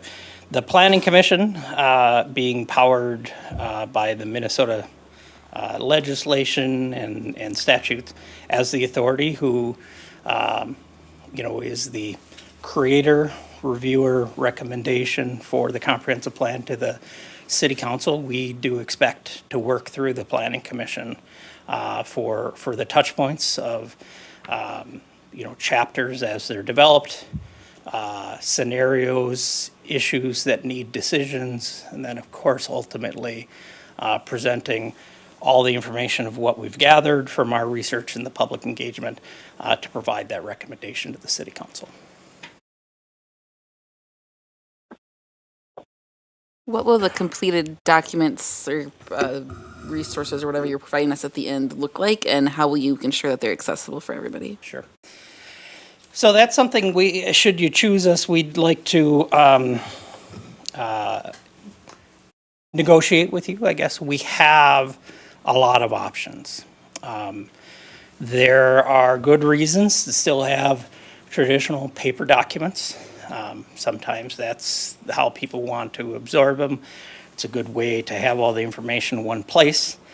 But we have a number of other methods, mostly the first two here. Through GIS, we have the ability to make story maps, which is just basically taking chapters, say your economic development chapter, and making it graphical and spatial, that we can put a map of the community with icons or other types of tabs to be able to show different types of activity. The other component is, should you choose us, we'd like to work not only with city staff, but probably the school district to understand what types of organizations and communities exist here in the city and how we can try to tap into them and let that guide us in how we can make that document accessible. And then finally is the ability to not only move beyond the story maps, but be able to do interactive videos as well. So we have many options. We didn't want to presume which one of these would make the most sense for this community. We're trying to show what the options are, and should you choose us, we can work on negotiating what makes the most sense for New Ulm. Eric, can I add something too? Yes, please do, Kim. Oh, thanks. I think too, one of the things that we pride ourselves on is we feel like all our plans are accessible from the standpoint that they're very graphically enhanced. And so for those folks that don't like to read a lengthy document, we've got illustrations and we've got mapping and we've got graphics that can lead people to understand the conclusions and the goals of the plan without having to wade through a 30 or 40-page document. So from the standpoint of the structure of the plan itself, it appeals to a variety of different readers because it contains graphics, visuals, written word, and those types of things also that really helps have it be able to disseminate into the general population. Thank you, Kim. Are there any other questions? David? You envision that you'd come for a couple days or a week when you do this project? I mean, do you think that you'd come back 3 months to do the second pop-up to see if you met the needs of what the community was? I would say it would be a hybrid of all that. We are not going to come once, even if it is for multiple days. We expect to be boots on the ground a number of times. Hans went over ways we can multiply things through hybrid activities, but my anticipation would be at a minimum once every 2 months. That We'd try to bundle things together where we'd see what the planning commission agenda is like, can we get that on there? Also looking at other community calendars and trying to find activities. But I would see multiple, probably 2-day visits. Another question for you. So we talked about the Cottonwood Street and development and some of that's, you envision that you'd be talking to the county commissioners and stuff like that, where they might be seeing it because it's not necessarily all city limits, Right. for housing needs, or how the city gets into the county, or We, I think on the county level, we would probably be interacting more with county staff than county elected officials. But where I really see the involvement would be townships. And in the case of many of the townships, they might have a clerk. So it's getting involved with the township board and the elected officials there. Both Kim and myself have experience in Minnesota. You could do annexation by petition of landowners, but usually the best annexation procedures are through an orderly annexation agreement. We're not expecting to establish an orderly annexation agreement through the comprehensive plan, but can we build the base to do that? Can we make the contacts with the townships? Can we make the contact with the county to start those conversations, to understand what the infrastructure is? But an orderly annexation agreement, particularly like on Cottonwood, to understand how the transportation pattern is probably going to go through roads of multiple jurisdictions. How do you handle that? So again, on the county level, we plan on engaging first on the staff level, but on the township level, we know we're going to have to get to the township officials to get any interaction. Okay. Just a comment, we do have orderly annexation agreements with both Milford and with Cottonwood Township. And in the previous comp plans that we've done, we've always tried to involve the township officials in the planning process. A question as far as how you would proceed with the project. We're really looking at two different activities here. One is a comp plan, which kind of has its own direction and components. And then we've got 4 area plans, which kind of are also a little bit different. Do you do one at one time and then let's say the comp plan first and the area plan second, or do you reverse that order, or do you do them together? And when you do community outreach, are you doing community outreach for both, or how would this all fit together in your mind? Yep. No, it would be concurrent. Now, it will be, I think, you and I see it the same. It's kind of 2 projects happening concurrently. The overall community comprehensive plan versus these kind of small area plans for these growth areas. But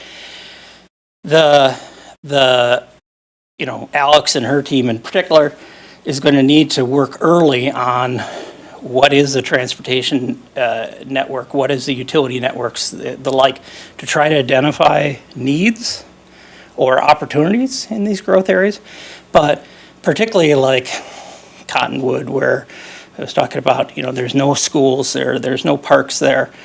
That's an opportunity for us to build in to our public engagement maybe some specific questions about those areas, as well as if we're developing some very high-level scenarios of development areas, we could use that in our public engagement at the same time that we're talking with the general public about what's the overall vision, what's the goals that are needed. And sometimes that works really well because some people can see kind of a large vision of the entire city and how, pieces of government or institutions move.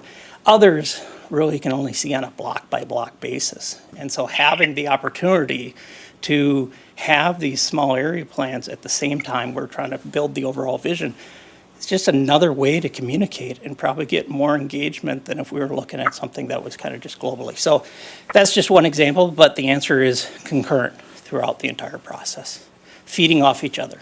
Information we get from the public about the overall city vision feeds into the small areas. Needs or topics we need to talk about the small area feed into the overall comprehensive plan. Any other questions? Do you foresee anything that would not enable you to meet timeline deadlines? You know, I wish I you know, could see everything all the way through the process. I would say immediately no. You know, I know you have a couple of very large, you know, community gatherings, but you have a lot of smaller ones as well, you know, the farmers market and the like. So, you know, could I see something where, you know, a large open house we'd like to have doesn't match with a calendar of a large community event? Maybe. Of course, we always know that we're going to get feedback from these community events without knowing them. I don't know if that's going to short circuit things.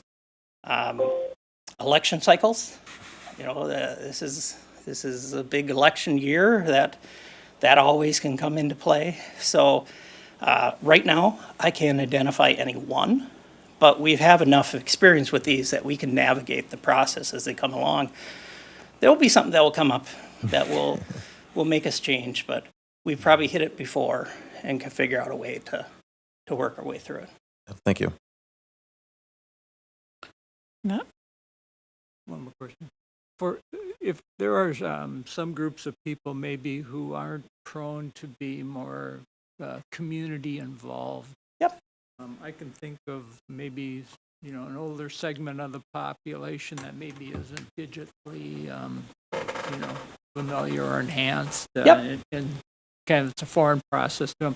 So how do you reach people that, you know, aren't prone to want to come, you know, to community events or aren't going to sit on a computer? Yep. Yeah. So the first step, but then I'll ask Hans to expand on it, but the first step is building off of your existing community infrastructure. So, you know, probably my first step would be coming to talk to you or to talk to Chris about your Parks and Rec department. Do you have senior activities? What is your engagement? What, you know, you have quite a few nice public recreation buildings. Where are any of these groups? The next one would be the school district. And that's not always just for school age children or their parents. Continuing education, what kind of continuing education events they have. Maybe we need to approach some of the religious institutions and find out where their activities are. But first step, let's build on the base we have. Let's find a champion we could talk to that already is a part of that community and already, you know, trusted in that community that we can work with as an ambassador. But with that, I'll turn to Hans about what we do once we identify the organization. Yeah, I think Eric really hit that well on the head. I mean, my first step in any community is really looking and working in partnership with city staff and other leaders to identify those people that can be ambassadors or that are trusted leaders in the community, be they through nonprofit organizations, faith-based organizations, senior centers, that we can help, they can help us share that message and help guide us as far as to where to reach those communities. And then throughout the process, always asking the question, are we hearing from everyone in the community? If we are not seeing and hearing from any particular segment, seniors, students, other overburdened, underserved communities, how can we proactively reach out to them? And that is different in each case based on which community we're wanting to target. And having not set the schedule for things like the pop-up events or even the community meetings, doing in consultation with you, city staff, where can we strategically place and focus our attention where we are more likely in those in-person interactions to hear from broader cross-sections of the community.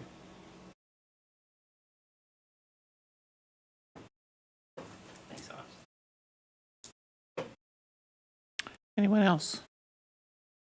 Otherwise, I'm going to call time. All right.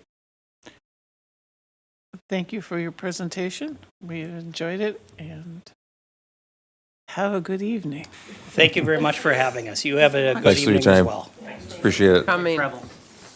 Thank you. Thank you. Taking time out of your vacation.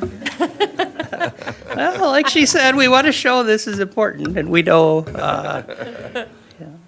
Highlight of your vacation. That's right. That's right.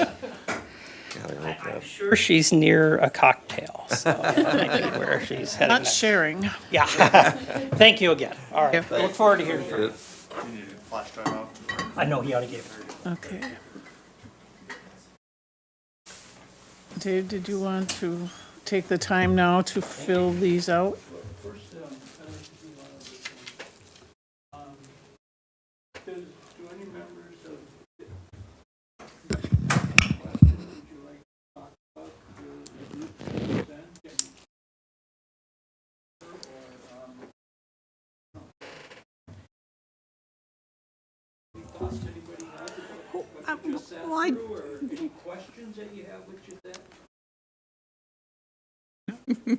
How, so the 4 areas of focus for the smaller projects, how were those identified?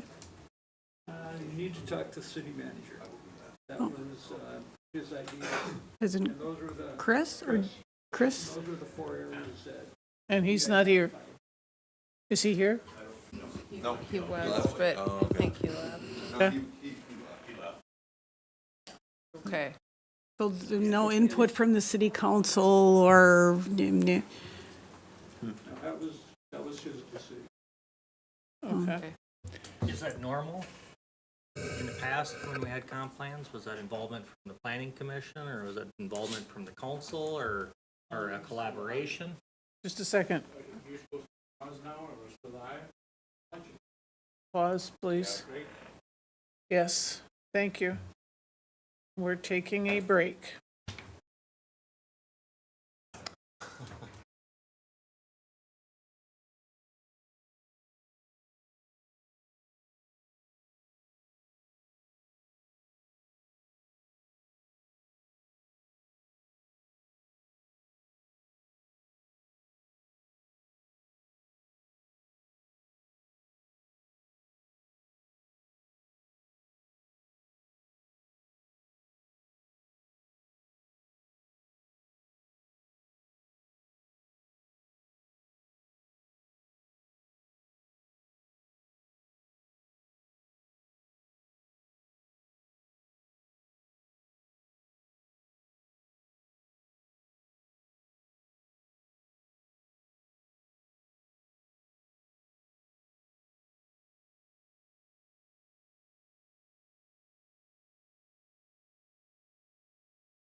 For staying all night long.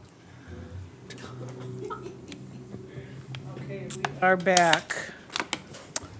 We've gone through the procedure of listening to the three proposals, which were all very well done. And everyone has filled out their ranking sheets and turned them in. Does anyone have anything specific that they want to say about the process? It was a very good learning experience, and it was nice hearing a different perspective from outsiders within the community on what they, their first drive through the community and what they thought we were doing a good job on, or some of the improvement opportunities that they've seen. So, yeah.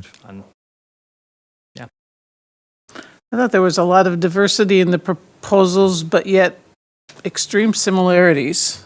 I was surprised at how much detail they wanted to go into as far as infrastructure and that kind of thing, which is probably my being totally naive about that part of the process. It's a good thing they're doing it and not me. I also liked the fact that they were looking at all aspects of community involvement. So I thought that was very good. Does anyone else, before I move on to the city report, have anything to say? Oh, I'm sorry, you have finished tabulating. No, we did finish tabulating. Yeah. So, it appears that SCH and Bolton and Mink had the exact same ranking, both with 13, and WSB was at 16. So there will have to be a decision made between those two firms. And that was the first two that presented? Yes, so Yes. SCH was the first firm, Bolton and Mink, Right, second second. firm, WSB the third. That fits how I felt about them both, really. Yeah, I thought they were difficult. For different reasons. For different- I really. What I were your thought reasonings? Most high.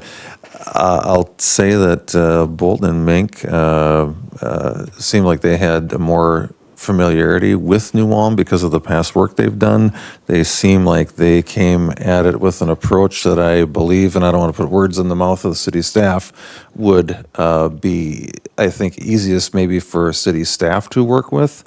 But then on the other, and I like the fact that they took the initiative to ask the members of this group what we thought was important. That stood out in my mind as being favorable.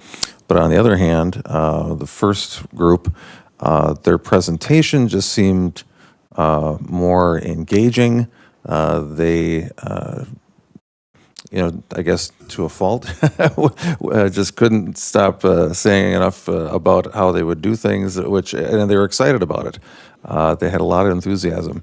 And, that doesn't equal success necessarily, but it sure does set the stage for, I think, a positive experience. So, and just again, based on the experience, I like the list of cities they'd worked with, some of which I've been to, many of you have been to. And I guess in reflecting on what I see when I'm in those cities, if that's any reflection of the work that they did with this company, seems like a good thing. And you want a decision between the two of them today to present to the commission, is that correct? You're asking us to decide between the two firms? We need to break the tie. Well, I suppose you could send it to the city council, but that's, city council's not going to have sat through the interviews, No. so it would only make sense that. All right. I find it interesting that I had the two that are the top two are the two I had most separately scored on my sheet, like drastically different. So Okay. that's really interesting to me. When considering the Bolton and Meek option, I was very concerned that we would end up with the same plan that we've had in the past, as well as the same plan as our neighbors and others that have used those entities. I'm very concerned with the amount of, the first plan did a really good job about including the commission, but also finding others in the community to also involve in a steering committee, where the second option, Bolton and Mink, was very much like, nope, we're going to do this right here. We are not the ones that should be primarily involved. I also really liked And the first presentation, as you just said, they were very engaging. I was trying to think if I was someone who does not like planning commission, so if I'm not me, what would I want, who would I want to talk to? And I was ready for some coffee in Bolton Mink's presentation, but the first one I was like, tell me more, like let's learn. Like, so they're the ones that are going to get those people out in the community, not. Was that because they presented first when you had the comparison? No, and so I really love comprehensive plans. Like I am a nerd when it comes to that. Like I eat this stuff up, and it was just very dry the second time around of listening to just not the presentation of scrolling through a PDF. The language that they used was very jargony compared to the first one that focused on more like talking in a way that the whole room could understand, where the second one used a lot of jargon that. Actually, yeah, if I had to judge the three just based on the quality of the presentation, I would have ranked that one first. SEH, right? Is that what they were? Yeah. And I find that interesting because when I ranked on the paper at home, when I was looking at the proposals, I had Bolton and Mink higher. So Right. it was interesting how quickly that swayed when they were all like, you actually met the people, and the people are the ones that will be in the public helping us to Right. sell this plan and get feedback. What's interesting about SCH, just throw something in, is their presenter, their number one guy wasn't here. Wasn't here. Yeah. I wondered too. They did this based on probably the drive Last down minute, as right. to what they were going to. I wondered if he had been there, what would the presentation have looked like? And Oh, again, he's not awesome. good or bad, but Antonio and, what was the other fellow's name? I'm sorry. Yes, Adrian, thank you. Yeah, they rose to the occasion. They really, I thought, did a great job with the presentation. I very much like Ashley had to think. They were, to me, they were very close. I thought that Bolton Mink just stood out as a slightly smaller firm. The other firm had more wherewithal to draw from. Probably a little bit larger, well, much larger firm and broader. That should not be held against Bolton Mink, but in my mind, I was a little bit more comfortable at it. But yet, they weren't large enough that they weren't subcontracting, and that the subcontractor could walk in and do the presentation, Yep. which to me was totally amazing. So they must have a very close working relationship, which in my mind also speaks well for diversification. Don't put your eggs all in one basket. So yeah, Kathy, did you? Yeah, they mentioned that they have a history of working with New Ulm or the public utilities here on a number of projects. Is that something you all would want to comment on? And that's Bolton and Mink you're referring to? No, this No, is SEH, okay. SEH. Actually, both of them. Right. I'm interested in SEH. SEH, they do a lot of work for the utilities. I know Dan Piercig, the utility engineer, works with them on a lot to do a lot of their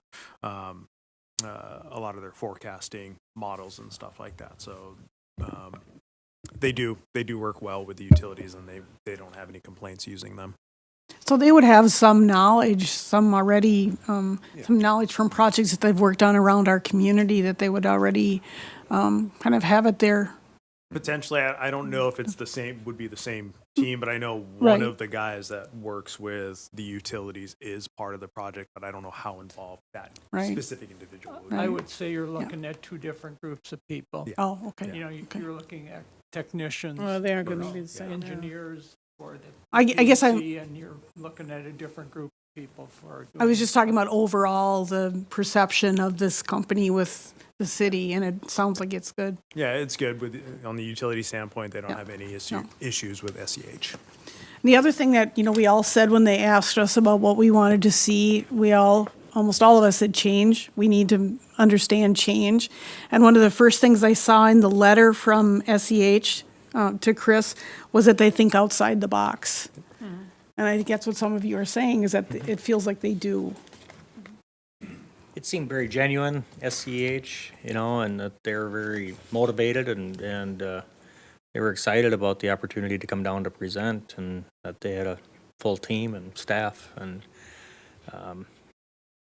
the spark just didn't seem there as much with the Bolton and Mink one when I was rating it, and I thought the WSB did an excellent presentation and well covered and all the scoring, I felt. Except for the engineer who spoke first for Bolton Mink. He was here and he wanted, He was in yeah. I'll change my score and then we can break the tie. No, I think I liked them both very equally for different reasons, but if I had to tip one way or the other, I would go with SEH. I agree. I would agree. I would agree. I think we have, Do you want to put it to a vote? would you please put it to a motion? I would make a motion that we would approve SEH. SEH as the primary bid Our recommendation. recommendation. I second. Would we also then say that your second choice was? Bolton Mink? Bolton and Mink. Correct. That would make the third choice of this. So that's what we will provide to the city council? Correct. Yeah. You want to vote? That should be. I have a motion and a second. Is there listing SEH as the first candidate? Bolton Mink would be second in ranking, and WSB would be third in our presentation. Proposal to the city commission. Is everybody all in favor? Aye. Opposed? Thank you. It's really getting. Wait. Thank you. Thanks for coming back, A lot of Chris. stuff. Yeah. Next on the agenda is David's city report. Are we moving on with our agenda? I suppose we might as well. Shut up. As long as we're here. No, I got it. So Elwood's staying here all this time for that. Regardless of agenda, I'm moving him up. Okay, at the April 5th meeting, we had a number of items on the agenda that had, there were recommendations from the planning. So Amber Adams approved a conditional use permit to operate a massage therapy business as a home occupation, 6 Garden Street. Nathan and Arlene Spurl, they approved the conditional use permit to allow the operation of a small recording studio and provide private individual music lessons at 226 Front Street. And all of the items that I'm going to be talking about was with conditions. Leah Trevelin of Sweet Haven Tonics approved the conditional use permit to allow the production and retail sale of Sweet Haven Tonic products and the operation of the tasting room, Sweet Haven Tonic craft beverage concentrate. That's at 110 North Minnesota Street. And when we get done with this, I want to find out how everybody felt. Samples. Used it or not? Oh, it's gone. Okay. Then the variance request of Dennis and Kathleen Lux to allow a detached accessory structure to have a height of 19 feet 6 inches. That was at 300 South Jefferson Street. That was approved. They authorized the use of an unplatted legal description to facilitate the sale of property at 1211 Raymond Drive for a stormwater retention pond, and that was made. Request was made by Carol Belter.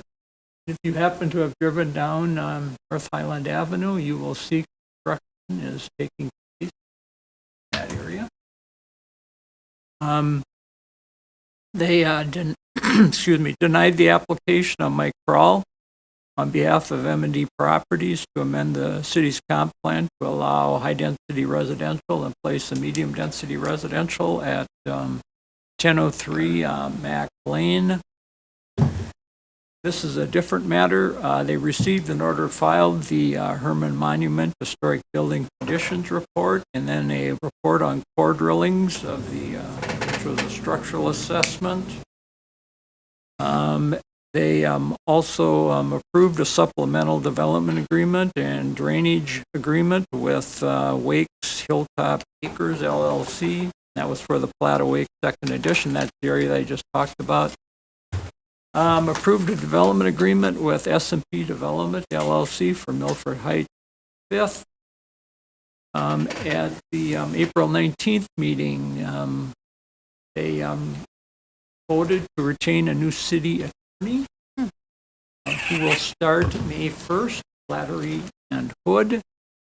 The city attorney's name is Robert Scott. There will be 2 assistants as well, and that is for civil matters. Criminal matters will be transferred effective June 1st, and that will also go to Flaherty and Hood. So that's going to be a little bit of a change. Or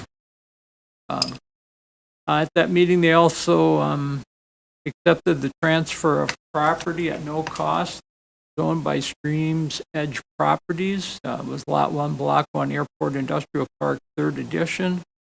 You may remember we approved a plat in the past 6 months, the 6.85 acre parcel of property, and they had acquired a company called Valley Cartridge has a facility in Portland, so they no longer had a need facility for an industrial park. And so because of the potential assessment, they decided that we're to give the land to us. Well, that's good. Positive. At that same meeting, they authorized a parklet downtown in front of the Minai's ice cream spot, 10 North Minnesota Street. Going to take up 2 parking stalls, so you get your ice cream cones and walk outside and street. And then at the work session, they talked about municipal airport usage. They have an individual that live underneath the runway, and because of the airports are facilities that can be used by anybody. So apparently we tend to get a lot of training schools. We'll send their flight here and in other area airports, and they'll do touch and goes, where they'll land, take off, back. Right?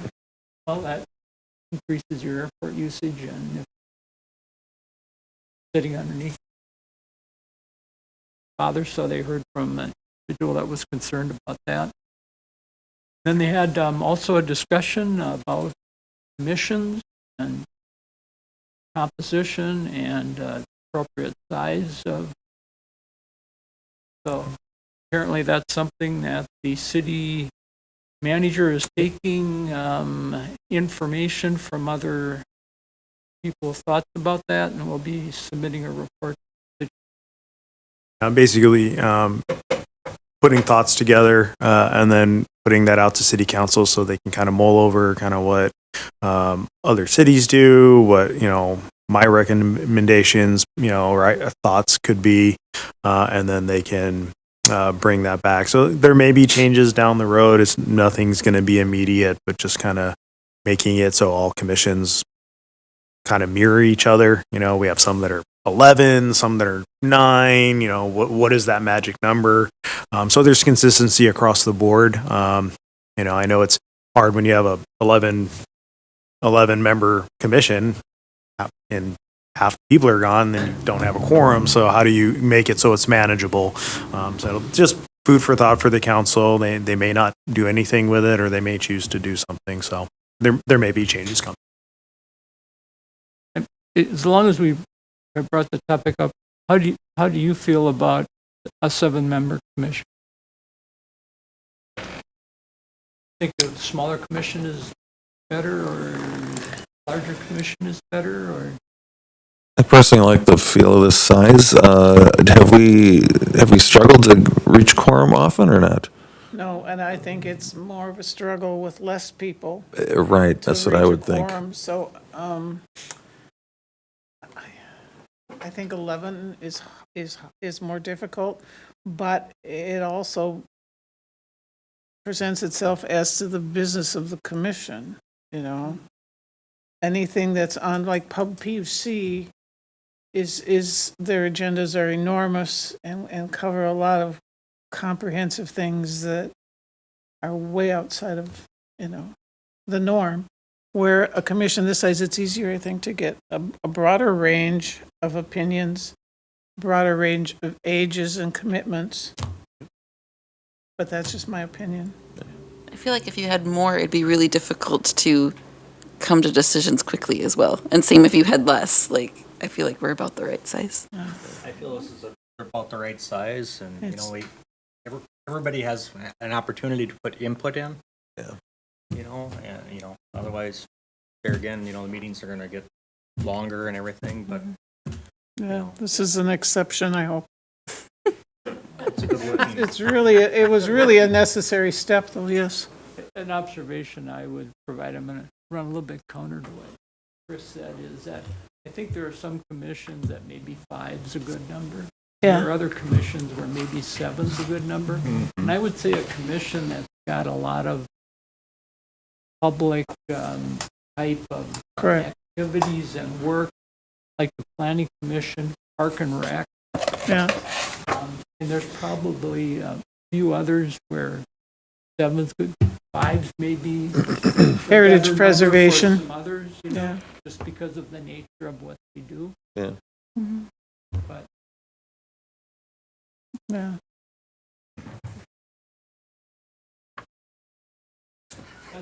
That's it, staff report, Elwood, Heritage Preservation. Yeah, we have nothing, no, we had, thank you, last month here. 3 of them dealt with rehabs of the front. Can't think of it now, Inspired. She's actually doing the front and the back. The Tonic Place, Sweet Haven Tonics is doing the front. And Rand Besnicek, they're doing the back of the building. They're trying to get some water intrusion taken care of with doing some siding and stuff. And Of then we- Eleanor's? No, it's on Second, next to Oh, Comcast there. Okay. Yeah. And then one demolition request for the old Retzloff building in the back here, tearing that down, and then the lean-to that was built in '93. Those were all approved. Yeah. Good. So, that's it. That was a busy meeting. Yeah, it was. For hanging around. Does anyone else have any business that needs to come before the commission? Anything to say? If not, this meeting stands adjourned. Thank you all.